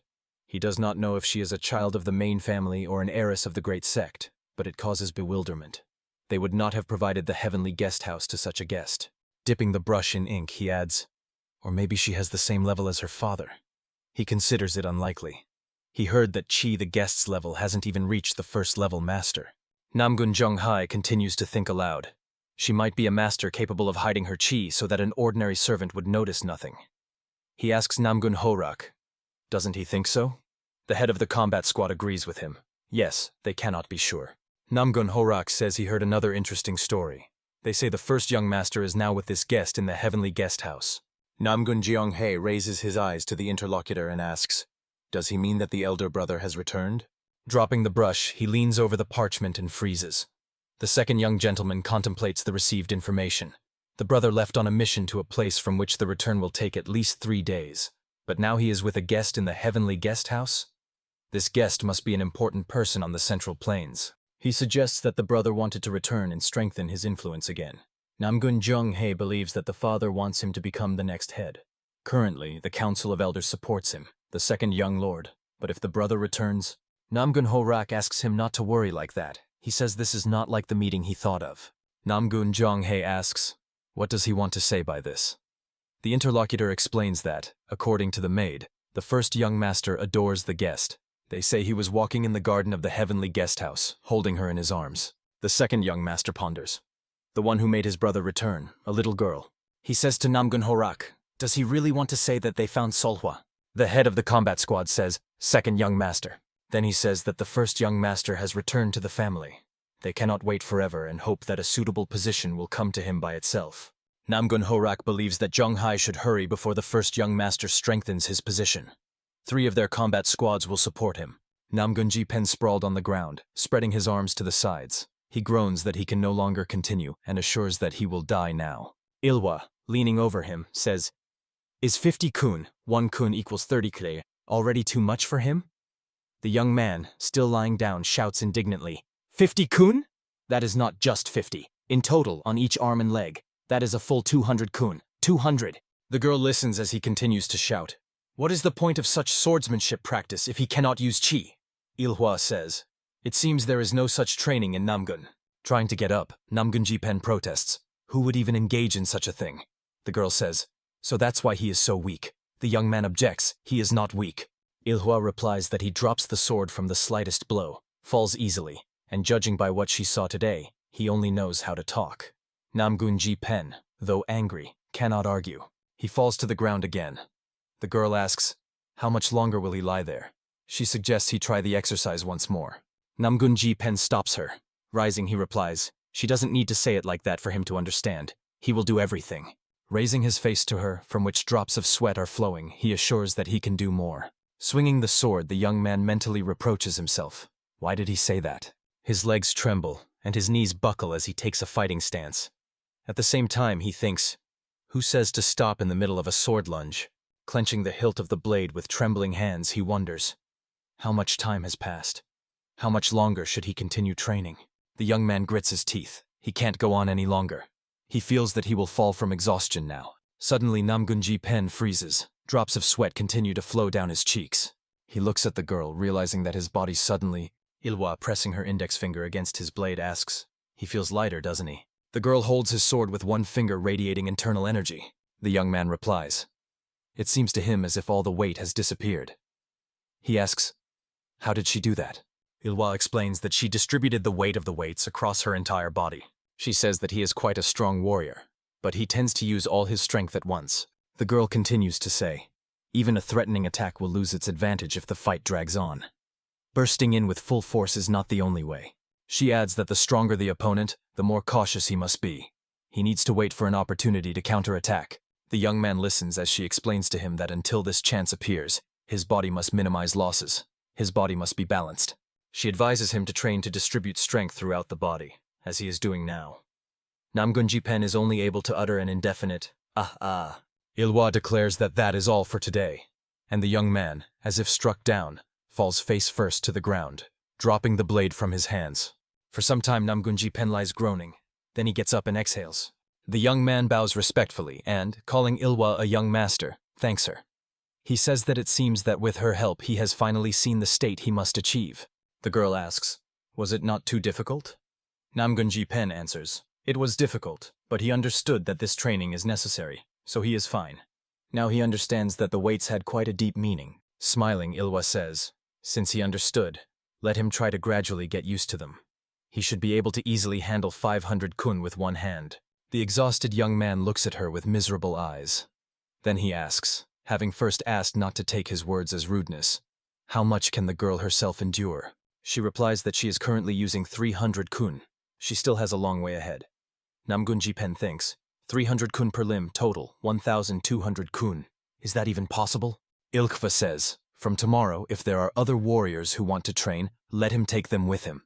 If they train together, they will be more motivated and encourage each other. Isn't that great?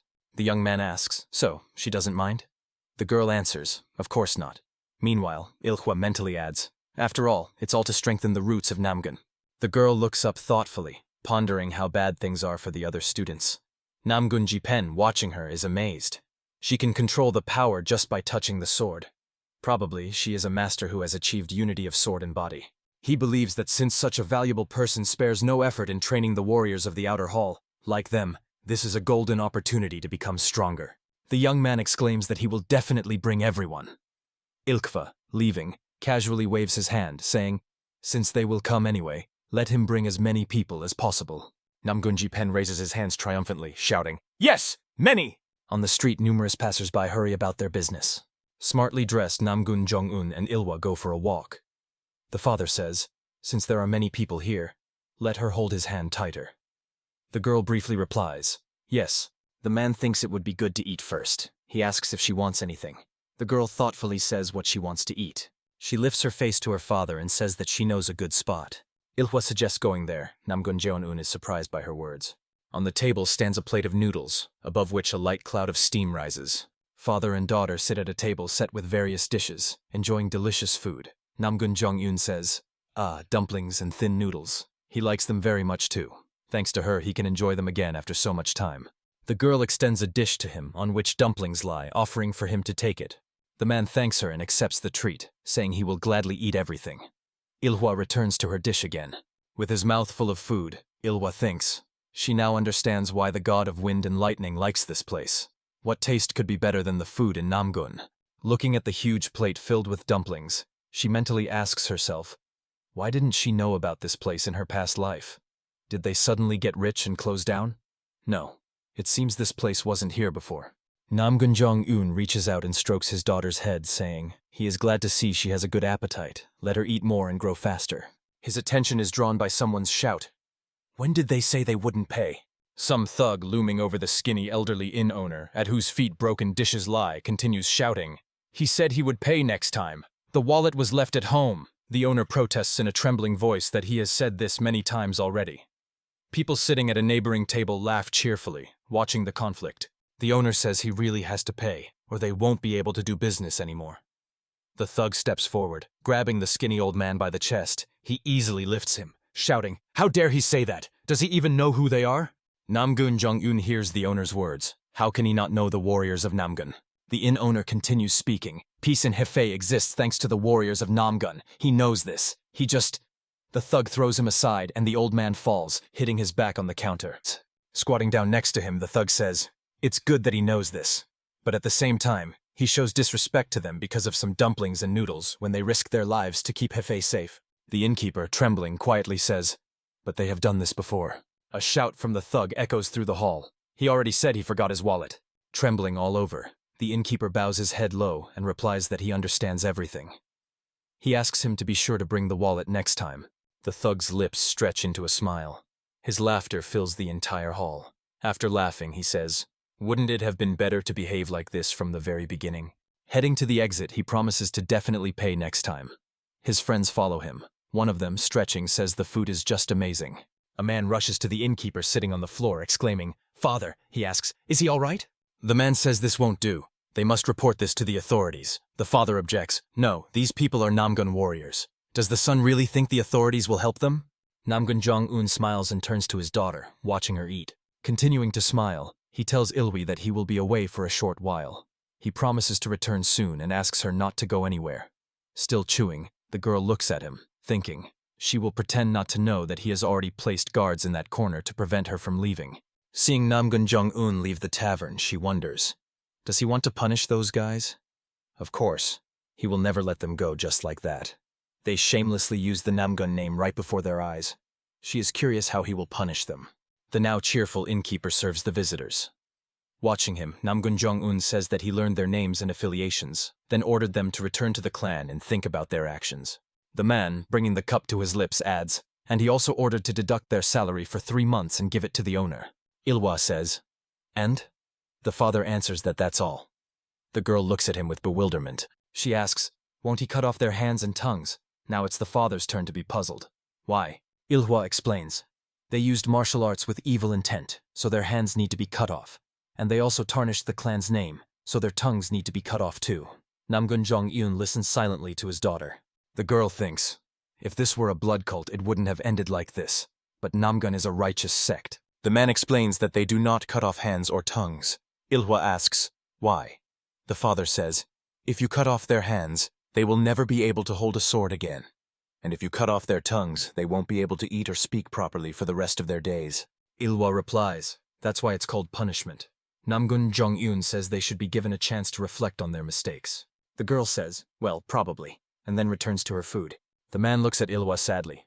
The girl devours dumplings with appetite. They walk down the street again. In one hand, Ilhwa holds a tungalu, and in the other, a bag with the same sweets. The father looks at her tenderly. His attention is drawn to a merchant telling someone that he has a diamond eye. Only today they received a wonderful new item. Namgung Jong-eun asks his daughter if she wants to look at the bracelets. The girl reminds him that he already bought her a hair ornament. The man is surprised. Is that really enough? Ilhwa says that he also bought flower shoes and a ring. The father replies that they suited her perfectly. The girl feels no joy from the gifts at all. Mentally she sighs. What a hassle. She calls out to her father and he immediately turns to her, ready to fulfill any of her whims. Ilhwa says she needs to go to the restroom and asks if there is a place nearby. The girl scratches the back of her head in puzzlement. She did not think that her father would rent her an entire guest room. An alley would have been enough for her. Opening the window, she rejoices that thanks to this it will be easier for her to act. Leaving the room through the window, Ilhwa wonders, how much time does she have? As soon as the guards notice she is gone, they will immediately raise an alarm. She remembers the thug and his friends. The girl is sure she recognized them. She thinks it is better to deal with them before they cause trouble. Ilhwa runs at full speed, thinking about how to avoid meeting the guards on the first floor and on the roof. The girl thinks that if she goes through the back of the building, she will be able to avoid their gazes. Ilhwa rushes forward swiftly, hurrying to deal with the thug and his friends. Mentally addressing her father, she promises to return quickly. The man curses. Why of all people did they run into the head of the black dragon? The thug cautiously sneaks along the wall with his friends, wondering, where did the guys who never cared about street security come from? One of the men, cautiously peeking from behind the corner of the house, says, honestly, wasn't that too much? He extorted food from them every day. Naturally, he got caught. The thug is angry. He already said that this place has the best dumplings. He liked it too, so why is he acting like this? He lowers his big hand onto his friend's head, who asks him to be quieter, or else they will get caught. The thug mocks him. They will get caught, yeah right. Pushing his friend aside, the thug himself peeks out from behind the corner of the building. He says no one will hear them because it's noisier there than here, then asks, does he really think the hotel has already been refunded? The man replies that Namgung is all about formality, isn't it? Of course they will fully compensate the hotel for all losses incurred. Making a short dash between buildings, the thug says, but can they go back there again and cause trouble? The friend ahead of him says that in that case no one will return their salary. Hiding behind the corner of the house again, they cautiously peek out. The thug's lively friend says Namgung only cares about preserving reputation and that's it. Why should they bother and worry about some hotel? They just need to intimidate the owner so he doesn't dare report to Namgung. Smiling in anticipation, the thug agrees. Yes, the friend is right. He asks, so, have the guys from Namgung already left? The other replies to wait. It's hard to see from here, so let him. He is interrupted by an unexpected question. What are they doing here? The man is frightened. His face breaks out in sweat as he cautiously glances behind his back. He tries to turn back but realizes he can't move. Ilhwa, holding her fingers on his back, says he shouldn't even try. She has blocked his acupuncture points, so he won't be able to move for at least an hour. She adds that his voice is blocked too, so he shouldn't even try to scream. The man realizes the others are in the same situation as him. He is surprised. When did this happen? The girl pronounces their names one by one. Continuing to stand behind their backs, she says, and Mo, Il Ren, Sambon. Ilhwa asks, why are they loafing in Namgung? She knows very well such people who are ready for anything if money is involved. Ilhwa thinks that they probably made up a lie about the beginning of a new life to become warriors of Namgung, all to openly exploit others. The girl remembers that in her past life these guys later joined the blood cult, and before that, they robbed Namgung. Mentally, she tells her father that such people do not change, no matter how many chances he gives them. In the end, they will betray Namgung and join the blood cult. They are just rats. Ilwa says that even giving them a chance to repent was a waste. She admits that she would have preferred to kill them. Drops of sweat stream down the faces of her prisoners. The girl decides to spare them since they are still members of Namgung. Sambon, squinting, thinks, whoever she is, she still fears touching the people of Namgung. Suddenly a piece of cloth ends up in his mouth, and with the edge of her palm the girl strikes him on the throat. Sambon stands staggering, trying to understand what happened. He thinks, what did he just swallow? Meanwhile, his friends make inarticulate sounds, indicating that they suffered the same fate. Ilwa says, she said she would spare them, but did not say she would simply let them go. She adds that from now on she can kill them with a single finger movement. Sambon thinks with horror, no, just don't let them tell him this. It's a year-old. A year-old is definitely that very insect, where if one of the pair is wounded, the other immediately feels the pain. They are united. Sambon remembers that he heard about this. They say if you kill the female, the male, hidden in the head or heart, will explode. Mentally, he curses. Ilren, standing next to him, asks, is this not a lie? Sambon thinks hopefully, maybe it's not a year-old. Ilwa asks, they don't believe her? Want to be sure? She suggests as proof to kill one of them. The men categorically refuse her proposal. Ilwa says that's all for today. She has little time. She promises them that they will see each other again soon. The girl turns around and leaves. Without looking back, she throws over her shoulder. If they cause trouble again, she asks the frightened men. Well, they understand everything, don't they? The men continue to stand, trembling with fear in the middle of the street, waiting for the girl to remove the blockage of acupuncture points, but Ilwa doesn't even think about doing that. Under the door of the room that the father rented for Ilwa, a conversation is going on. Too quietly, something is wrong. The guard tells Namgung Jong-un that he will open the door in case it's dangerous there. He doesn't finish speaking. At that moment the door opens, and Ilwa appears on the threshold of the room. Making an innocent face, the girl exclaims, "Oh, it's them." She asks, "Where is her snack?" The guard is puzzled, but a second ago not even breathing was heard. Namgung Jong-un reproachfully says, "Nothing happened. He made people worry for nothing." The father asks Ilwa, "Has she settled everything?" She answers, "Yes," and asks to forgive her for making them wait. Namgung Jong-un says that everything is fine. He notices that her clothes are twisted and offers to help her fix them. A man sitting on the floor in the dim light of the room says, their words are true. He says that the girl, young lady Huaoru, stole the great pill of rebirth. But Nobek, head of MANHUA and Muhak Pavilion, adds that afterwards she went straight to Namgung. This is what they said. He continues, they say that those who lost the miraculous Huan pill were the Black Cloud Sect, which is active on the border between Shanxi and Henan. Doesn't this coincide with the information they had about the group that attacked them? A man sitting on a raised platform, whose face is lost in the darkness of the room and the incense smoke, listens carefully as Nobek speaks, calling him the head of the sect. If that girl has not yet taken the pill, they still have a chance. They need to get her back immediately. The head of the sect replies to Nobek, doesn't he find this strange? A man hiding behind transparent curtains continues speaking. There are too many details for rumors, and they reached Nobek's ears at a surprisingly convenient time. The head of MANHWA and Muhak Pavilion asks, does he mean that they should not believe the rumors? But still, the head of the sect tells Nobek. He knows they have no other choice. Fine. They must send that child to Namgung. The one they are talking about freezes in the middle of the training students. His face is not visible because he is standing with his back turned. As if sensing something, he freezes without moving. A drop of sweat runs down his cheek. Ilwa is immersed in a dream that demands obedience and blood from her. Standing by the door, the girl breaks a vase with her hand. The shards fall to the floor at her feet. Ilwa comes to her senses and carefully examines her hand. Blood flows from the cuts on her palm. The girl curses. Ilwa sits on the floor. The head of the medical hall Cho-Ren examines her hand. The woman says this won't do. She hasn't told anyone about the hypnosis, as the girl asked. But if she keeps getting wounds, she will have to tell everything. The girl replies that then she will tell too.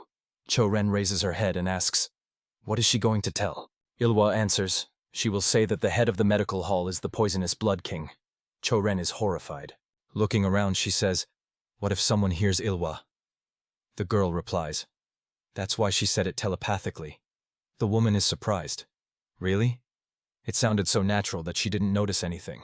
Crossing her arms on her chest, Cho-Ren says, honestly, she has no idea what's going on in her little head. Maybe she's not a cute kitten, but a little tiger? The girl, looking at her bandaged wrist, answers, they can wait and see. The woman turns away from her, saying she is a terrible grump. Should she still tell the news that the little tiger will like? Ilhwa becomes alert. What news? Choren reports that the clan head is going to perform a star purification ritual for her. The girl is surprised. A star purification ritual? Ilhwa brightens up. Could it be that Choren is talking about that very great technique of infusing internal energy into the body? The woman answers, correct. Then asks, is Ilhwa surprised? The head will cleanse her body of the remnants of blood energy and open her meridians. Choren adds, apparently Namgung Mujang noticed something wrong with her vessels and seriously thought about it. He even asked her if the ritual would harm his granddaughter. She is truly cherished. Ilhwa is touched. The star cleansing ritual is a technique in which the master uses internal energy to change another person's physique. If a mistake is made, even the user can experience chi deviation. No matter how skilled the master is, very few dare to attempt it. The girl thinks, for a master with outstanding chi control skill to propose performing this ritual himself. Isn't that called a true blessing of fate? And if it's conducted by a blood relative, the effect is even better. Moreover, Ilhwa is still young and can become a martial arts master faster than anyone else. Although her internal energy is currently only at an average level, she can make a leap to the level of top-class masters, perhaps even surpass herself from a past life. A question from Choren reaches her. Is the girl really that happy? The woman laughs. Where has the indifferent face gone? The one that didn't flinch even when her hand was injured. It turns out she knows how to honestly show emotions. Ilhwa shyly turns away, blaming herself for losing control so easily. The head of the medical hall looks at the girl with affection, then says, for a little tiger cub, she is very cute, isn't she? Dressed in a beautiful dress, Ilhwa freezes in thought. Who is the cute one here? Continuing to climb the stairs, the girl thinks, whether it's the servants or Choren. She remembers how the maids were charmed, saying she looks even cuter in the dress. Ilhwa sighs. She doesn't understand why they say that. The girl wonders, are all the people in Namgung this strange? Approaching the door, Ilhwa thinks, and he invites her to dine together every time. Namgung Muchon's third son, Namgung Jongsan, sitting at the dinner table, emotionally recounts how he handled those guys like a turtle god. The young man asks his father, didn't he do well? Namgung Jonghae says he needs to control his temper. He replies that he wasn't asking him. The clan head listens as Muchon complains that his brother always tries to butt into the conversation. The girl standing behind the door listens to the conversation. She thinks she hears the voices of people who have already died once. Now she must become one family with them.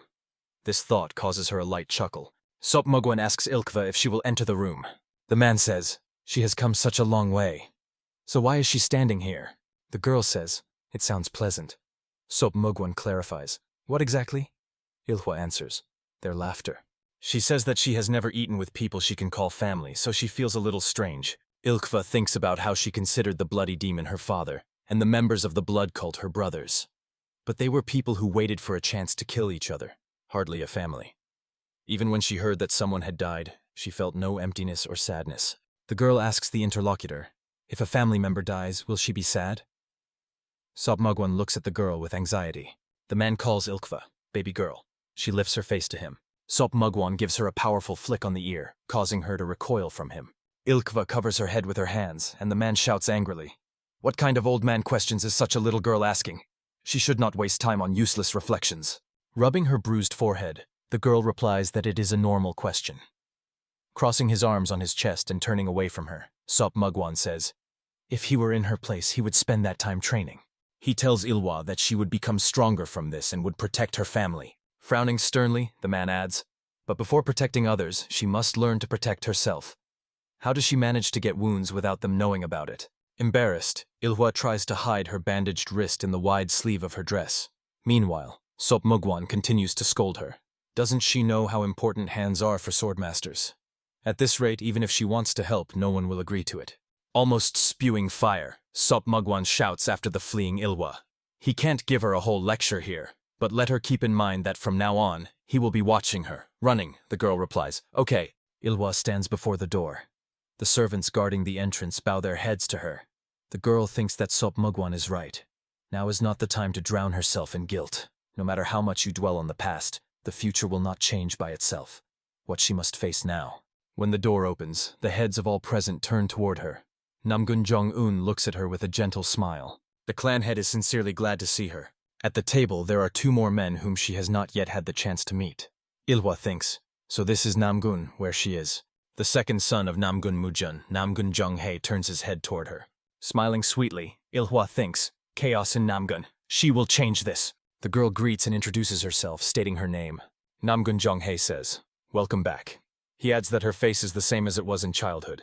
The man says she has been through a lot. He turns to the young man sitting next to him, and calling him So-ren, tells him to greet his older sister, who was born 6 months before him. So-ren, staring at Ilhwa, thinks that until now he had lived well as the eldest grandson. But she suddenly appeared out of nowhere, and expects him to treat her like an older sister? The young man says coldly that he is glad to meet her. The woman at the table puts her hand on the shoulder of the child sitting next to her, asking him to greet the girl as well. The little boy, sincerely smiling at Ilhwa, says he has heard a lot about his sister. He introduces himself. His name is Yen-un. He is very glad that his sister has returned. Smiling, Ilhwa thanks the brothers. Namgun Jong-san, next to whom the girl was seated, says he was so surprised to learn that she was a guest at the heavenly guest house. He asks if the girl remembers how uncle carried her on his back when she was little. He laughs. The woman sitting next to him says it is a real happiness to see her healthy. She was incredibly surprised when she heard that she returned on her own. The woman says that the girl has become such a lovely young lady. Pointing to the little girl sitting nearby, she introduces her, saying her name is Harin. She adds that the girl is probably seeing her for the first time. Harin clings to her mother. The woman asks her if she does not want to greet her sister. She urges her to be braver. The woman apologizes to Ilhwa, saying that Harin is shy around strangers. The girl assures her that it is all right. She thinks they will live under the same roof anyway, so there is no point in getting close right now. But he offers the girl a treat, vegetables skewered on a stick. Her mother, laughing, asks, "Is this for the little sister?" She tells the girl that her daughter wants to treat Ilhwa. The embarrassed little girl, peeking out from behind her mother's sleeve, looks at Ilhwa with eyes shining with joy. The clan leader says, "How nice it is to see this." Tomorrow he wants to tell about Ilhwa's return at the elders' meeting. From now on, they all must protect her. Everyone answers together. "Yes, father," Namgun Jongsan exclaims. "Of course. He says that uncle will often carry her on his back." He adds, even if the girl pulls out all his hair, he will not complain. His wife elbows him in the side, making him fall silent.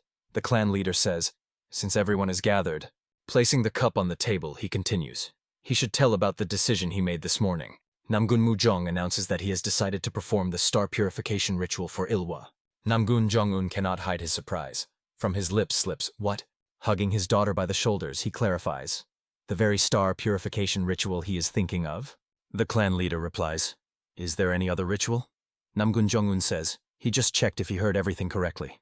Namgun Jonghei warns, it is too dangerous. He reminds his father that he is the support of the Namgun family. He fears that if something goes wrong, his body might suffer. The clan head replies, "What do you mean something will go wrong?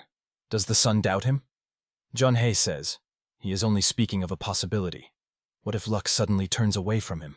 The father answers him, if the son is afraid of failures, then what can he do? With a darkened face, Jonghei thinks. So the father raised this issue not to hear their opinion. The decision has already been made. If everything goes as planned, not only he will suffer, but So-ren's dream of becoming the next clan head will become even more distant. John-san says, "Stop, stop, stop. Isn't this too much for a welcome gift? Will the girl agree to this?" The clan head replies that she is his granddaughter, who returned alive after a long 8 years. As her grandfather and elder of the Namgun family, what can he not do for her? John-san exclaims, "Isn't he speaking too lightly about the star purification ritual? It is not called luck sent by the heavens for nothing." The clan head asks, where has he seen stronger bonds than those of the Namgun family? John-san forcefully slams his fists on the table, shouting, "In that case, why didn't he perform this ritual for them? If not for them, then at least let him perform it for their Harin." The darkened clan head, who had lowered his head, slowly raises his gaze to his son. He asks, how dare he let his greed cloud his mind and prove himself wrong? Everyone present freezes, afraid to utter a single word. The clan head rises from his chair, saying, "Enough!" The meal is over. He invites the girl to come with him. John-san, jumping up from his chair, exclaims, "Father!" But the head of the clan leaves the hall without turning back. Ilhwa, following him, stops and scans everyone sitting at the table. Her gaze is stern. The girl thinks, a real battlefield. The head of the clan, having already left the hall, turns his head to her when he hears her question. Could problems have arisen because of her? Standing on the terrace overlooking the roofs of other buildings, Namgun Mujong asks, is something bothering her? Ilhwa answers, she feels that everyone finds it hard to accept this. The head of the clan explains, they just think he is heartless. While Jong-un was absent, He never discussed the issue of the next head of the clan, nor tested the children's abilities through cultivation. The man adds that they lack inner strength. One only knows how to weave intrigues, and the other cannot distinguish top from bottom. Which of them can be like the sky? Ilwa is surprised. The sky, she thinks. Why did the conversation suddenly turn to the sky? The head of the clan says that people compare Namgung to the sky. He asks, does she know why? Ilwa does not know what to say. If she recalls the character traits of the people from Namgung she met before, a spirit that would rather be defeated than yield. People who would give their lives for Namgung. Why? The girl wonders. Why have they completely devoted themselves to Namgung? She asks, isn't it because their chi is blue, like the sky? The head of the clan asks her a question. Then what about those whose chi color is not blue? He says that the girl has broken the order. Ilwa is surprised. Order. Namgung Mujong explains that Namgung cultivates the martial art of the sky, which is why their chi is blue. Raising his eyes to the sky, he continues to speak. Sometimes there are those who stand out with a special color. Even in the study of martial arts, everyone has their own determination and spirit. Pointing at the moon, he adds, the one who looks at the sky at dusk is like a golden color, and the one who gazes at the night sky is like a black color. Every heart is filled with meaning and has its own unique color, and all these skies merge into a single whole. He clenches his hand into a fist. One must live clearly and decisively, as if looking from the blue sky down to the earth. He continues speaking, looking at Ilhwa, to follow the order of the sky and conform to it. This is the idea of noble justice that Namgung preaches. Namgung Mujong tells his granddaughter, one must live clearly and decisively. It is like looking from the blue sky down to the earth, to follow the order of the sky and conform to it. This is the idea of noble justice that Namgung preaches. Everyone born in Namgung must keep the spirit of the heavens within. But it seems they still have much to learn. The girl looking at him thinks, it seems the clan head has often deeply reflected on this. She looks at her grandfather. Namgung Mujong is a man who himself resembles the sky. Although he maintains dignity as the clan head, sometimes he can overwhelm people with his crushing power. Ilwa wonders, how is such a thing even possible? Poisons, sorcery, spies, betrayal. There are countless dirty tricks in the world. The Namgung clan once already fell because of the vile intrigues of the blood cult. The girl tells her grandfather that a straight tree will surely break. She believes that a broken tree cannot grow again, and asks, is this really the right path? Namgung Mujong looks at his granddaughter in surprise. He thinks, what a difficult question. Then he says he will be honest. He prefers to break rather than bend. Ilwa clarifies. Even if a bent tree has less chance of breaking, she thinks, isn't survival worth slightly departing from the clan's teachings? The head of the Namgung clan tells her that the spirit is more important than anything else. A broken tree that still has roots can one day grow again.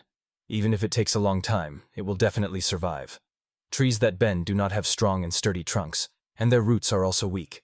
Such trees can live long, but they will never stand for 100 years. He asks the girl, does she understand this? As long as there are roots, as long as the spirit is preserved, that is enough.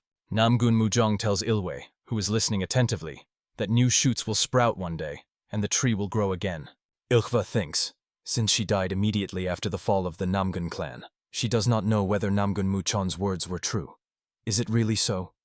Could it be that the young shoots they failed to destroy grew up and destroyed the blood cult? The clan leader looks at his granddaughter lost in thought. The girl believes that one thing is certain. Looking down from the terrace, she thinks. Until death itself, they never revealed the secret techniques of Namgung and held on to the clan's spirit.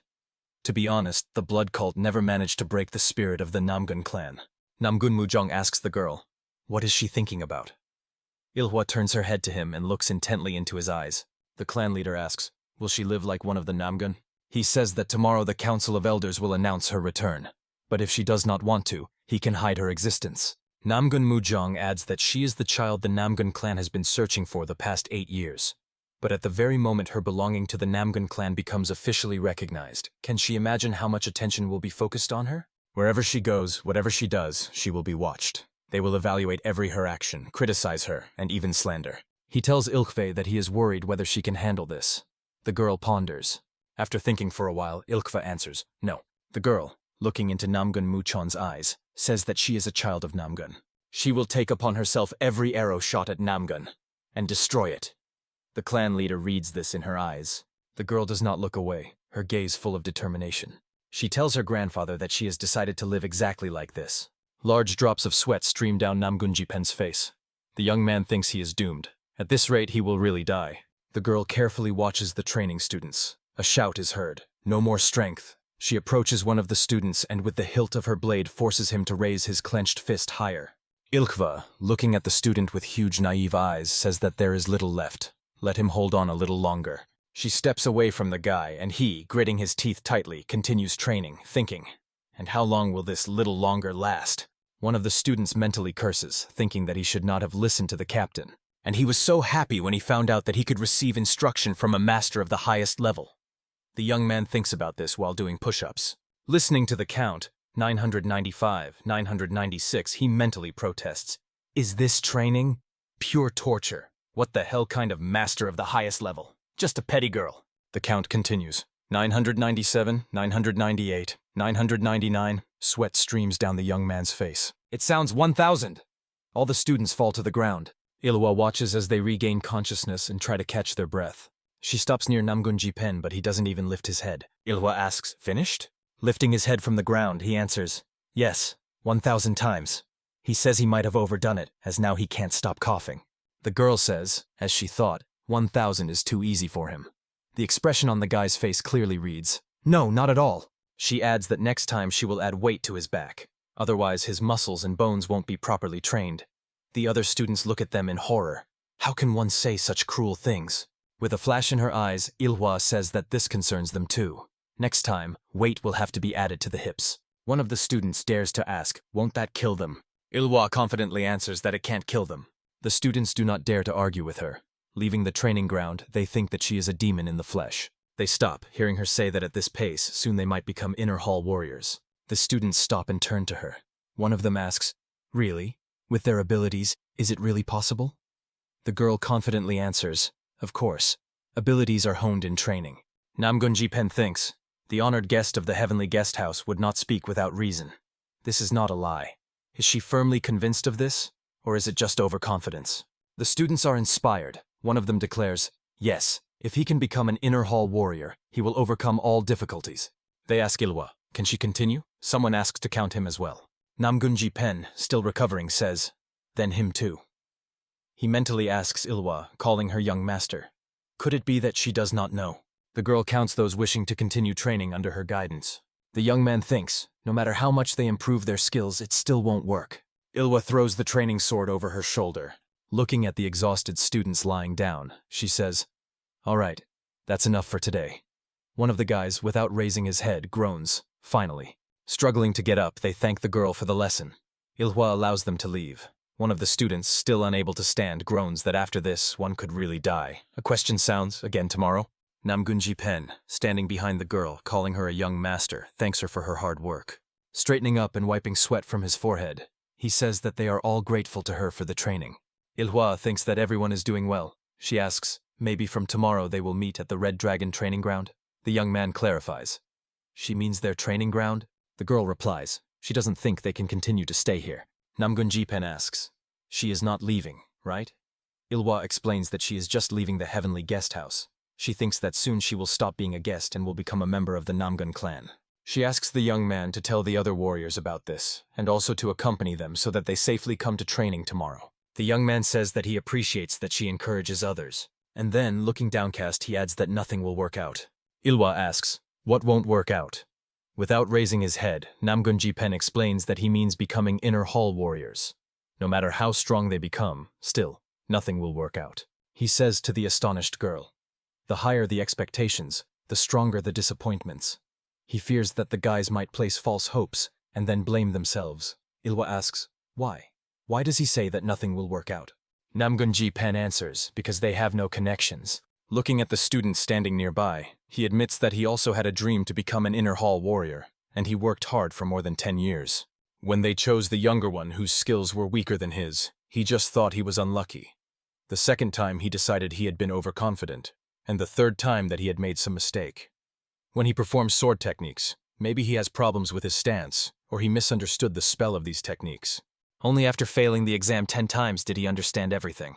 Remaining unnoticed, he eavesdropped on the conversation of other warriors. No matter how hard Namgung tried, he would not become a warrior of the inner hall. His skills were too good for an inner hall warrior. But what could be done? He had no connections. Namgung says, Even though they are bound by blood ties, there are factions even within the family. He continues to explain to the girl. The candidates who successfully pass the promotion exam are probably already determined. Ilkva listens to him attentively, thinking, understandable.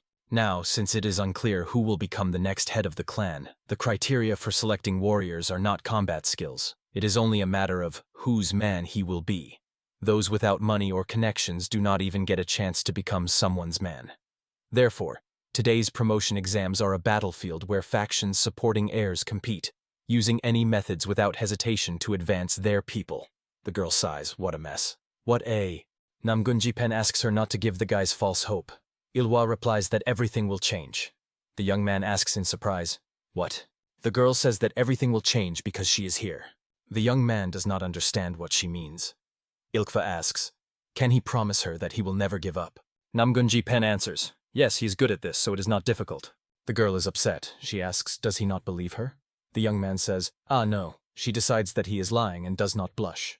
Looking at him, Ilhwa thinks that there is no way to solve all the family's problems at once. The best thing she can do now is to become a link for this person. Looking up at him, the girl asks him to just believe her once. Mentally, she adds that he must achieve what he should have gotten a long time ago. She promises to help him. Namgung Jong-un, holding Ilhwa's hand, asks how her hand is. The girl says that she seems to have answered that about 50 times. It doesn't hurt her at all. The man replies, good. He admits that he is too protective of her. The girl thinks he has been worried for some time. She wonders what the problem is. Namgung Jong-un tells his daughter that today the elders will learn about her return. He adds that it is truly a momentous day. The man explains that there will be many strangers there, but she should not pay attention to them. He tells her not to be afraid. Just greet them and come back. Namgung Jong-un assures her that he will stand behind and watch. Ilhwa casts a glance at him, thinking, so he is afraid that these old foxes will manipulate her? She is not surprised by this. Ilhwa stands in a large hall on a blue carpeted path, along which elders sit on chairs near small tables. Looking at them, the girl realizes that a child who lost her memory and was absent for 8 years is no different to them than a random passerby. Bowing before the clan head seated on a raised platform, Ilhwa thinks that to strengthen her position, she must show them something at the very beginning. The girl greets him, calling the head grandfather. Namgun Mujong tells the girl, finally, he heard her call him grandpa. Before, she always called him clan head. Ilhwa replies, they say weak love scares more than a debt of 1,000 gold. Ilkva is glad that the head of the clan has already recognized her as his granddaughter. The girl says, if she were not Namgun's child, she would have had to leave this place immediately. But if she becomes attached to her grandfather, she would not want to leave, so she was afraid to call him that. Namgun Mujong and Seop Mugwan barely hold back tears, so touched are they by the girl's speech. Ilkva asks, can she call him grandpa from this moment? Punching the armrest, the clan leader exclaims, yes, let her call him that more often. It sounds good. The clan leader tells his granddaughter that on this special day he cannot express how happy he is that she also considers them family. Ilhwa understands that he is truly happy. Namgun Mujong says, everyone here will take care of her, so let her not worry and greet them. The girl, bowing, replies, yes. One of the elders says, she returned on her own. Most likely she had to go through a lot. The second elder even teared up, her childish little face so alive. He says he is glad to see her again. The third elder admires, to return as bright as before. This is a great blessing for the family. Next, the senior families speak. One of those present says that he is Namgun Yibek, head of the legal hall. He asks her to somehow visit them. Namgun Soyura, head of the finance hall, even teared up because thanks to the girl returning on her own, they saved 300 gold ingots. He sincerely thanks Ilhwa. Namgun M, head of the outer hall, says they are already acquainted, aren't they? Then Ilhwa turns to the heads of the 5 armies. She notes that everyone has joyful faces, but she wonders, how sincere are they? She thinks, how many of them can truly be trusted? Ilhwa wonders, how many of the people present here can she trust? She thinks that it is about understanding a person's heart. There is no need to rush here. In any case, now she can only meet them face to face and find out. The clan head approaches her, saying that the Namgun family has finally returned the child who disappeared 8 years ago. Since they sent out search announcements all over the world, now they must let the world know that the child has returned. Placing a hand on his granddaughter's shoulder, Namgun Mujong raises his other hand, pompously calling to spread the news throughout the central plain. He orders to open the barns of the main family and its branches to widely announce the child's return. The clan head commands to make all their enemies understand that behind the child they so eagerly want to obtain stands the Namgun clan. Everyone bows to his will. He continues to say that Namgung will never repeat the same mistake. He adds that they will not forget neither the grief of the past years when they lost the child, nor today's joy. Those present respond that they obey the head's order. The child who will one day become the sky of the Battle Alliance, Namgung Ilhwa, has finally returned to Namgung, Pavilion of Heavenly Peace. The girl walks accompanied by her father across a small bridge. She says, "He seems too big to use him alone." Father explains that her grandmother used to live in this place. He tells his daughter that this place is called the most beautiful in Namgung. Grandfather specifically ordered to give it to her. Her gaze falls on the beautiful flowers. She hears Namgung Jong-un say, "It seems grandfather wants her to see more beautiful things." While the girl, leaning over the flower bed, examines the flowers, a servant appears before them. He greets them and says that the chief manager and Master Sop Mugwan have come to them. He asks, should he let them in? Meanwhile, both men froze at the foot of the stairs, waiting for Namgung Jong-un's decision. The chief manager asks Sop Mugwan with displeasure, on what grounds did he come here? As he sees it, the manager himself has important matters to take care of. Sop Mugwan answers him. Does he need a reason to visit? He came to see the little lady. Namgung Moon is outraged. What nonsense is this? It's rude to burst into someone else's house just because he wants to see someone. Sop Mugwan calmly replies that he is very close to the little lady, so everything is fine. The chief manager is angry. He asks, does he call the young lady little lady? Sop Mugwan says he has been sulking from the very beginning, hasn't he? He is upset because he is no longer as close to the young lady as before? Namgung Moon, overly emotional, objects. That's not true. Sop Mugwan, despite his interlocutor's anger, remains completely calm. He says, then maybe the chief manager is jealous that he is close to the young lady. If he is jealous, it means he lost. Namgung Jong-un asks, what are they talking about so passionately? Smiling, he adds that he should have walked more slowly so as not to disturb them. The chief manager rushes at him so swiftly that Namgung Jong-un even recoiled in surprise. Grabbing his hands, Namgung Moon assures that he arrived just in time and says he is very glad to see the young master. Then the chief manager rushes to Ilkfei. He greets her and introduces himself, saying his name is Namgung Moon, and he is the chief manager of the clan. The girl respectfully bows her head, greeting him. She states her name, Namgung Ilhwa. The chief manager says she can call him Grandpa. She used to address him that way before. Ilkwa says confusedly, yes, grandfather chief manager, but her gaze falls on a cart loaded with gold and jewelry. The girl wonders, what is this? The chief manager explains. These are jewels, silk, gold bars, and elixirs given to her by the head of the clan. Ilkwa says, so much. Really? Namgung Moon asks her not to refuse. He says that she was supposed to receive these things by right, and they are being given to her now. He rushes to the cart, asking if she wants to take a look. He thinks the gold bars are too plain, so it's better to set them aside. Demonstrating to Ilkve the fabric embroidered with gold, he says, silks and fabrics of the highest quality. Of course, they also prepared clothes, so she won't have to sew anything herself. The girl wonders, then why does she need this fabric at all? Namgung Moon, meanwhile, throws the cloth aside and shakes a small pouch, explaining that these are nourishing elixirs for her health. They removed all danger, but she still must not overdo it. The girl mentally replies, it will take months to use them all. Meanwhile, the chief manager decides to truly surprise her and takes the jewelry box in his hands. He hands it to the girl and she immediately opens it. A radiance bursts out from there. Namgung Moon says that the head personally bought these valuable items during his travels outside the clan. He constantly thought about and missed her until her return. He asks her, aren't they beautiful? Ilhwa looks at the contents of the box. While she studies the gift, her father says to the chief manager, this is not the amount that the head of the financial hall would so easily give away. Namgung Moon replies that he threw a terrible tantrum, so he had to calm him down. What else could he do? After all, it is the head's order. To the ears of the chief manager comes. It doesn't seem like she likes it, does it? Angry Namgung Moon sharply turns to Sop Mugwan with the words, what is he talking about? Is there a fog in his eyes? Isn't it obvious how happy she is? The interlocutor objects, but that's not so. Anyone can tell that she doesn't have a happy face. Sop Mugwan says that the chief manager understands nothing, but he has a gift that will truly please this child. With these words, he takes out a long narrow bundle from his wide sleeve. The man hands it to the girl, saying that this is his gift in honor of her return. Ilhwa takes the bundle. Sop Mugwan suggests unwrapping it right away and removes the wrapping paper. Beneath it, a sword appears, and sparks immediately light up in the girl's eyes. Ilhwa asks, can she take it out of the scabbard? And Sop Mugwan answers, naturally. The girl slowly pulls the sword out of the scabbard. She mentally evaluates the gift. It smoothly slips out of the scabbard, the blade gleams, the aura chills the soul. She can say this without even swinging it. This sword is a true work of art. She asks the self-satisfied, smiling Sop Mugwan, "Is this Hanchol?" The man replies, so she recognized it. She must understand how rare weapons forged from Hanchol are. The girl cannot believe that he is really giving it to her. Sop Mugwan confirms that it is so. From now on, the sword belongs to her. He asks, does she like it? Holding the jewelry box under his arm, which he took so the girl could examine the sword, he places his hand on her head, saying that her happy appearance brings him joy. He adds that he once owned this sword himself. He asks the girl to become its new mistress. Ilwa hides the sword in its sheath and notices that the word lightning is engraved right on the hilt. Sop Mugwan tells the girl that she must become the new mistress of this sword. Ilwa asks, does it have a name? The man replies that its name is the Sword of Heavenly Thunder.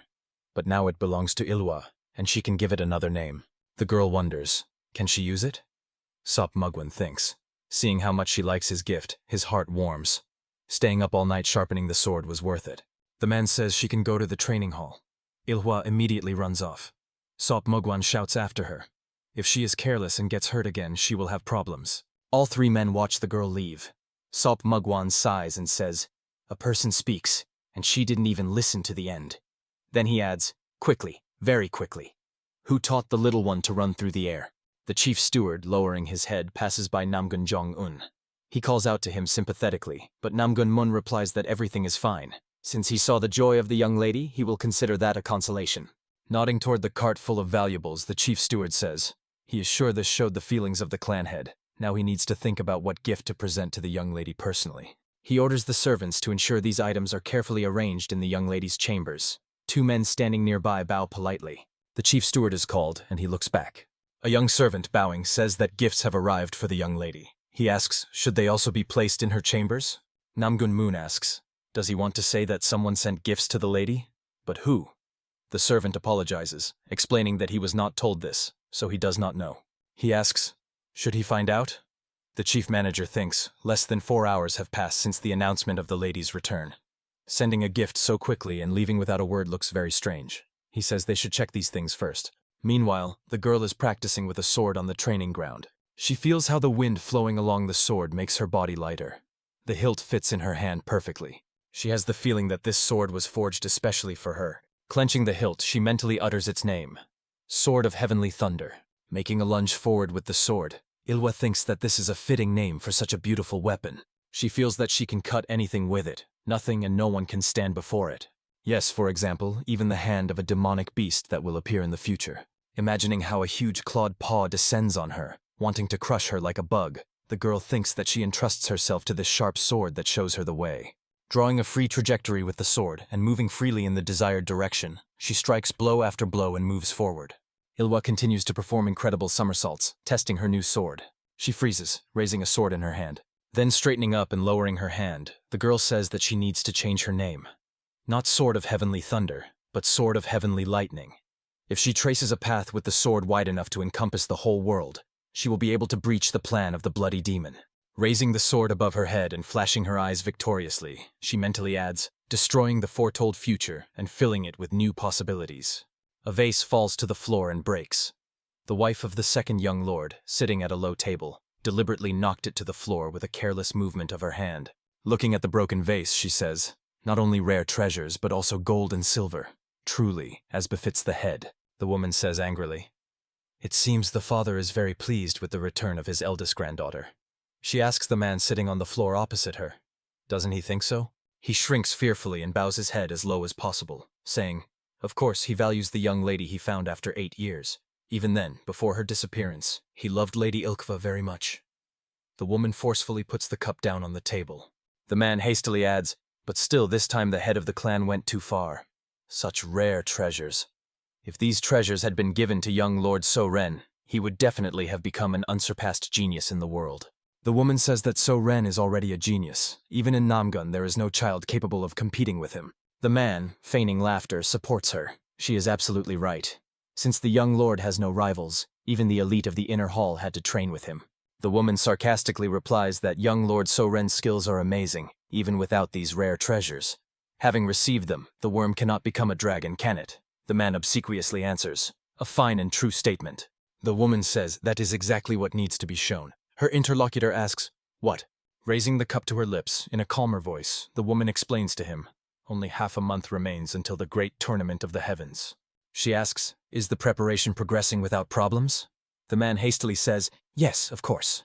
Bowing his head low, he says, since the upcoming tournament will evaluate not only the warriors of the inner and outer halls, but also the achievements of the direct heirs, he made sure that the preparations were flawless.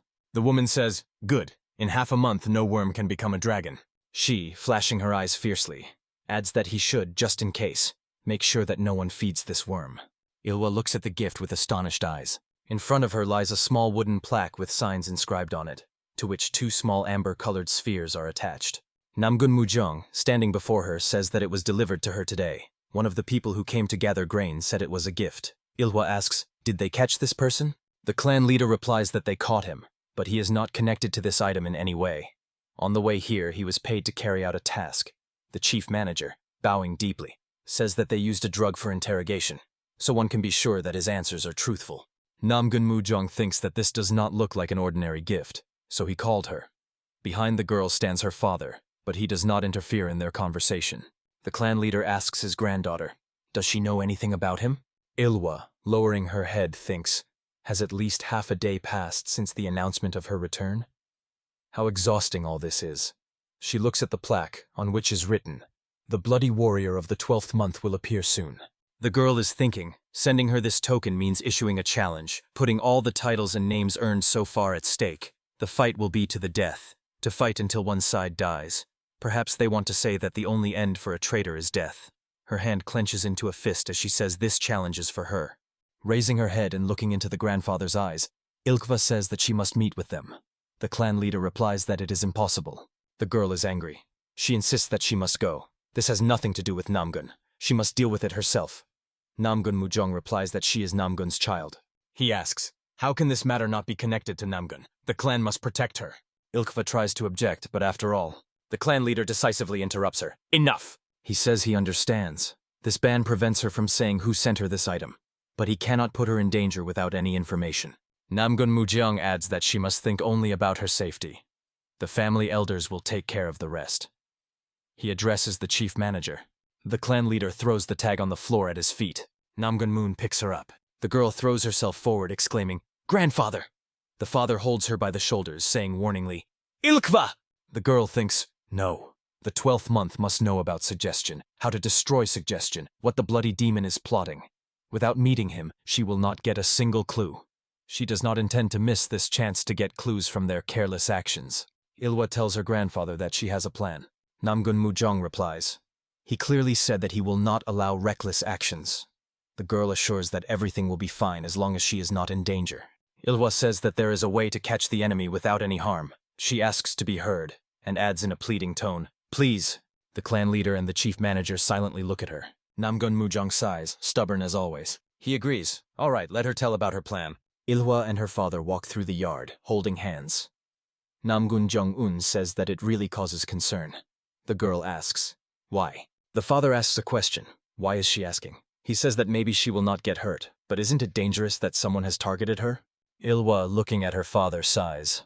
She understands that he really worries. She thinks, how is he going to survive in this cruel world with such a fragile soul? The man, looking into her eyes, reflects that at such a young age his daughter has already seen many scenes of cruelty. He wonders what to do. The girl thinks, dangerous or not, the mission still needs to be completed. She tells her father that she wants to learn something. He clarifies, what exactly does she want to learn? Ilwa asks him to teach her the Namgun cultivation method. She thinks, since the blood cult has begun to act, they can no longer waste time. She needs to strengthen her energy in advance so that this new body can easily master the Namgun martial arts. At the very least, she must be in a more stable state than now when she meets the 12th moon. Namgung Jong-un says, as for the cultivation method, she will soon start learning it from the head of the combat squad, right? Maybe it would be better to train together with children her age. The girl squeezes his palm tighter, insisting that she wants to learn now. She says that even before coming to Namgun, she was eagerly looking forward to it. Looking at him with such a look that refusing her becomes a very difficult task, she imploringly says, can't he teach her? She pretends that she is about to cry. No more special persuasion was needed. The father picks up Ilkva in his arms, offering her to start training right now. From behind the door, the voice of Namgung Jong-un is heard, saying that from this moment he will recite mnemonic verses and guide her inner energy.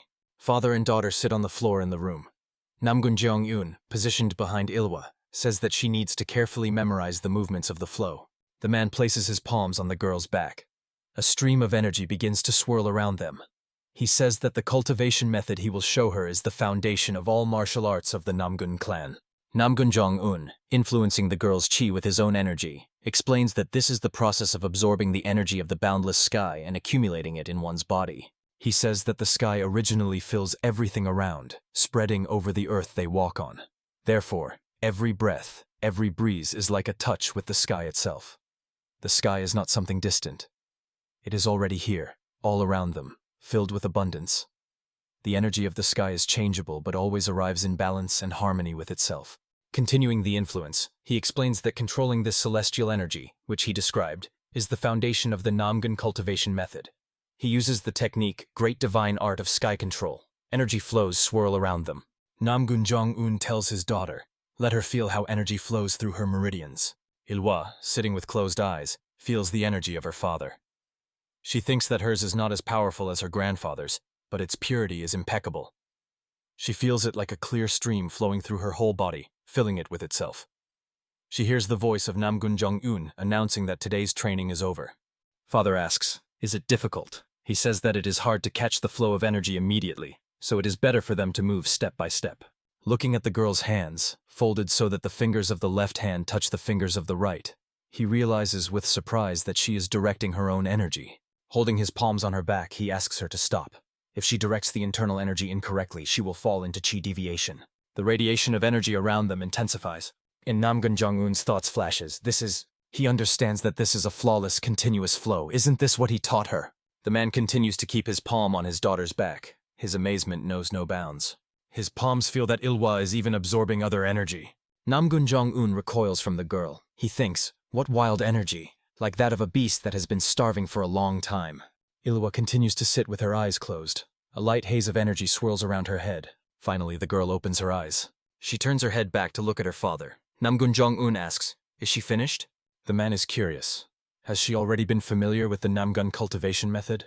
The girl answers that her father taught her. He asks, does she mean that she simply copied what he showed only once? Namgung Jong-un asks Ilhwa a question. Does the daughter know how many cultivation levels she has already risen after seeing this method only once? The girl looks at him, waiting for him to continue. The father says that in martial arts, there are usually 12 levels of mastery. Reaching the 10th level means that a person has fully mastered the martial art, and it is called great perfection when he reaches the 12th level. By making this martial art his flesh and blood, he will achieve great unity. An ordinary person will need at least 1 to 2 years to reach the 3rd level. The girl asks, really? Namgung Jong-un assures that even in that case, she would be called a genius. He adds that her cultivation is currently at the 3rd level. He tells the slightly surprised girl that what would take a genius a year, she achieved in just 2 hours. Ilhwa says, I see. The father says that this should not be taken lightly. Namgung Jong-un is clearly not pleased with the thought that his daughter is a genius. Looking at her, he thinks, no, she is a unique talent that the world will never see again. On a crowded street, 2 passers-by in traditional headwear stop. The shorter one calls out to his tall companion, Teacher! Looking at the tall buildings and the people bustling around them, he asks, so this is Hefei, one of the greatest cities of the Central Plains. The head of the swordmasters of the Blooming Plum from the Huashan clan, No Mun, answers, yes, it is in this city that the sword of the heavenly dragon and phoenix resides, one of the 10 greatest masters under heaven. He adds that the student must be visiting Hefei for the first time. The disciple is curious. Will they be able to meet the sword of the heavenly dragon and the phoenix? Will they be able to see the sword of the Namgung clan? But Moon says he warns him in advance. They did not come here for entertainment, but to celebrate an important event for the Namgung clan. The disciple, without much thought and without choosing his words, says that it is still like quenching thirst and other natural bodily needs at the same time. Passers-by begin to glance at them sideways. The punishing hand descends on his head, forcing him to crouch. A stern voice asks, where did he pick up such phrases? The first disciple Yufei from the Huashan clan says that he should remember their goal and not cause a commotion. The first disciple Yugan, adjusting his headwear which had slipped onto his forehead under the weight of Yufei's hand, replies that the elder brother can rely on him. But Moon says, all right. He expresses hope that they really have nothing to worry about. He suggests first finding an inn where they can stay for the night. The man advises the disciples to hurry. Twilight falls on the city. The attention of passers-by is attracted by a closed carriage. One of the onlookers asks, "What is this? The carriage of the Namgung clan?" His companion says, "They say the young lady has returned to the Namgung clan." Only a vague silhouette of a human figure can be seen in the carriage. Passers-by decide that the person riding in the carriage is the very lady who returned after 8 years. A boy exclaims, "That's Lord Jong-un!" A young man standing nearby says in surprise, "So the young lord has also returned?" Looking at Namgung Jong-un sitting on a horse, accompanying the carriage and smiling kindly at those around, people rejoice. Now Namgung will gain stability. That is good. Peace in Namgung is also their peace. A person whose face is hidden by a black veil watches the departing carriage. Ilwa, sitting at a low table, is eating tangulu. They ask her, does she really think that her disguise will make them appear? Sop Mugwan, sitting next to her, is curious. Isn't she afraid that Mr. Jong-un and the head of the Namgung clan will make this whole journey in vain? The head of the medical hall is sitting opposite the man, on the other side of the girl. Sop Mugwan asks Ilwa to speak honestly. He questions her. They do have a secret signal, right? That's why she is so sure that if she goes out to the main hall, they will appear. The girl places a stick next to several others like it, saying, "No, it's just her assumption." Jo-ren is surprised. An assumption? The clan head will act personally. Does she know about this? The girl hums in response and brings another tangulu to her mouth. Sop Mugwan says, calling Ilhwa baby. Should this be considered insolence? Even if the clan head acts personally, and she doesn't notice a single trace of those bastards. Suddenly, the man feels unwell. He lifts himself from his seat. Everything is spinning before his eyes. Sop Mugwan brings his hand to his mouth. The head of the medical hall anxiously asks him, "What happened?" A cup falls on the table from the sudden movement. Looking at it, the man thinks, "This is poison. He only drank tea. When was he poisoned? Who did it?" Sop Mugwan, losing consciousness, falls headfirst onto the table. Jo-ren and Ilwa look at the motionless Sop Mugwan. The girl calls out to him, then places 2 fingers on his neck, searching for a pulse. The head of the medical hall, watching her movements, exclaims, "Could it be that the young lady does not trust her?" Smiling, Jo-ren explains that, as the girl wanted, she only made him lose consciousness. She did say the medicine was reliable, didn't she? Looking at the unconscious Sop Mugwan lying there, the woman says that the young lady really has a talent for complicating everything. How will she settle everything when the god of wind and lightning wakes up? Jo-ren adds that her help ends here. As the young lady promised, she will relieve her of the trouble with this matter, right? Rising from her seat, the girl replies that she already promised her that. The head of the medical hall asks, will she also be poisoned and fall asleep just like Sop Mugwan? The girl calls her shameless. Jo-ren, not embarrassed at all, answers that that is indeed the case. The woman looks thoughtfully at Ilwa. She calls out to the girl who has already taken off the light kaftan and remains in the dark suit. By this time, Ilwa has already climbed onto the railing, intending to leave her. Jo-ren asks, she planned from the very beginning to handle this matter alone?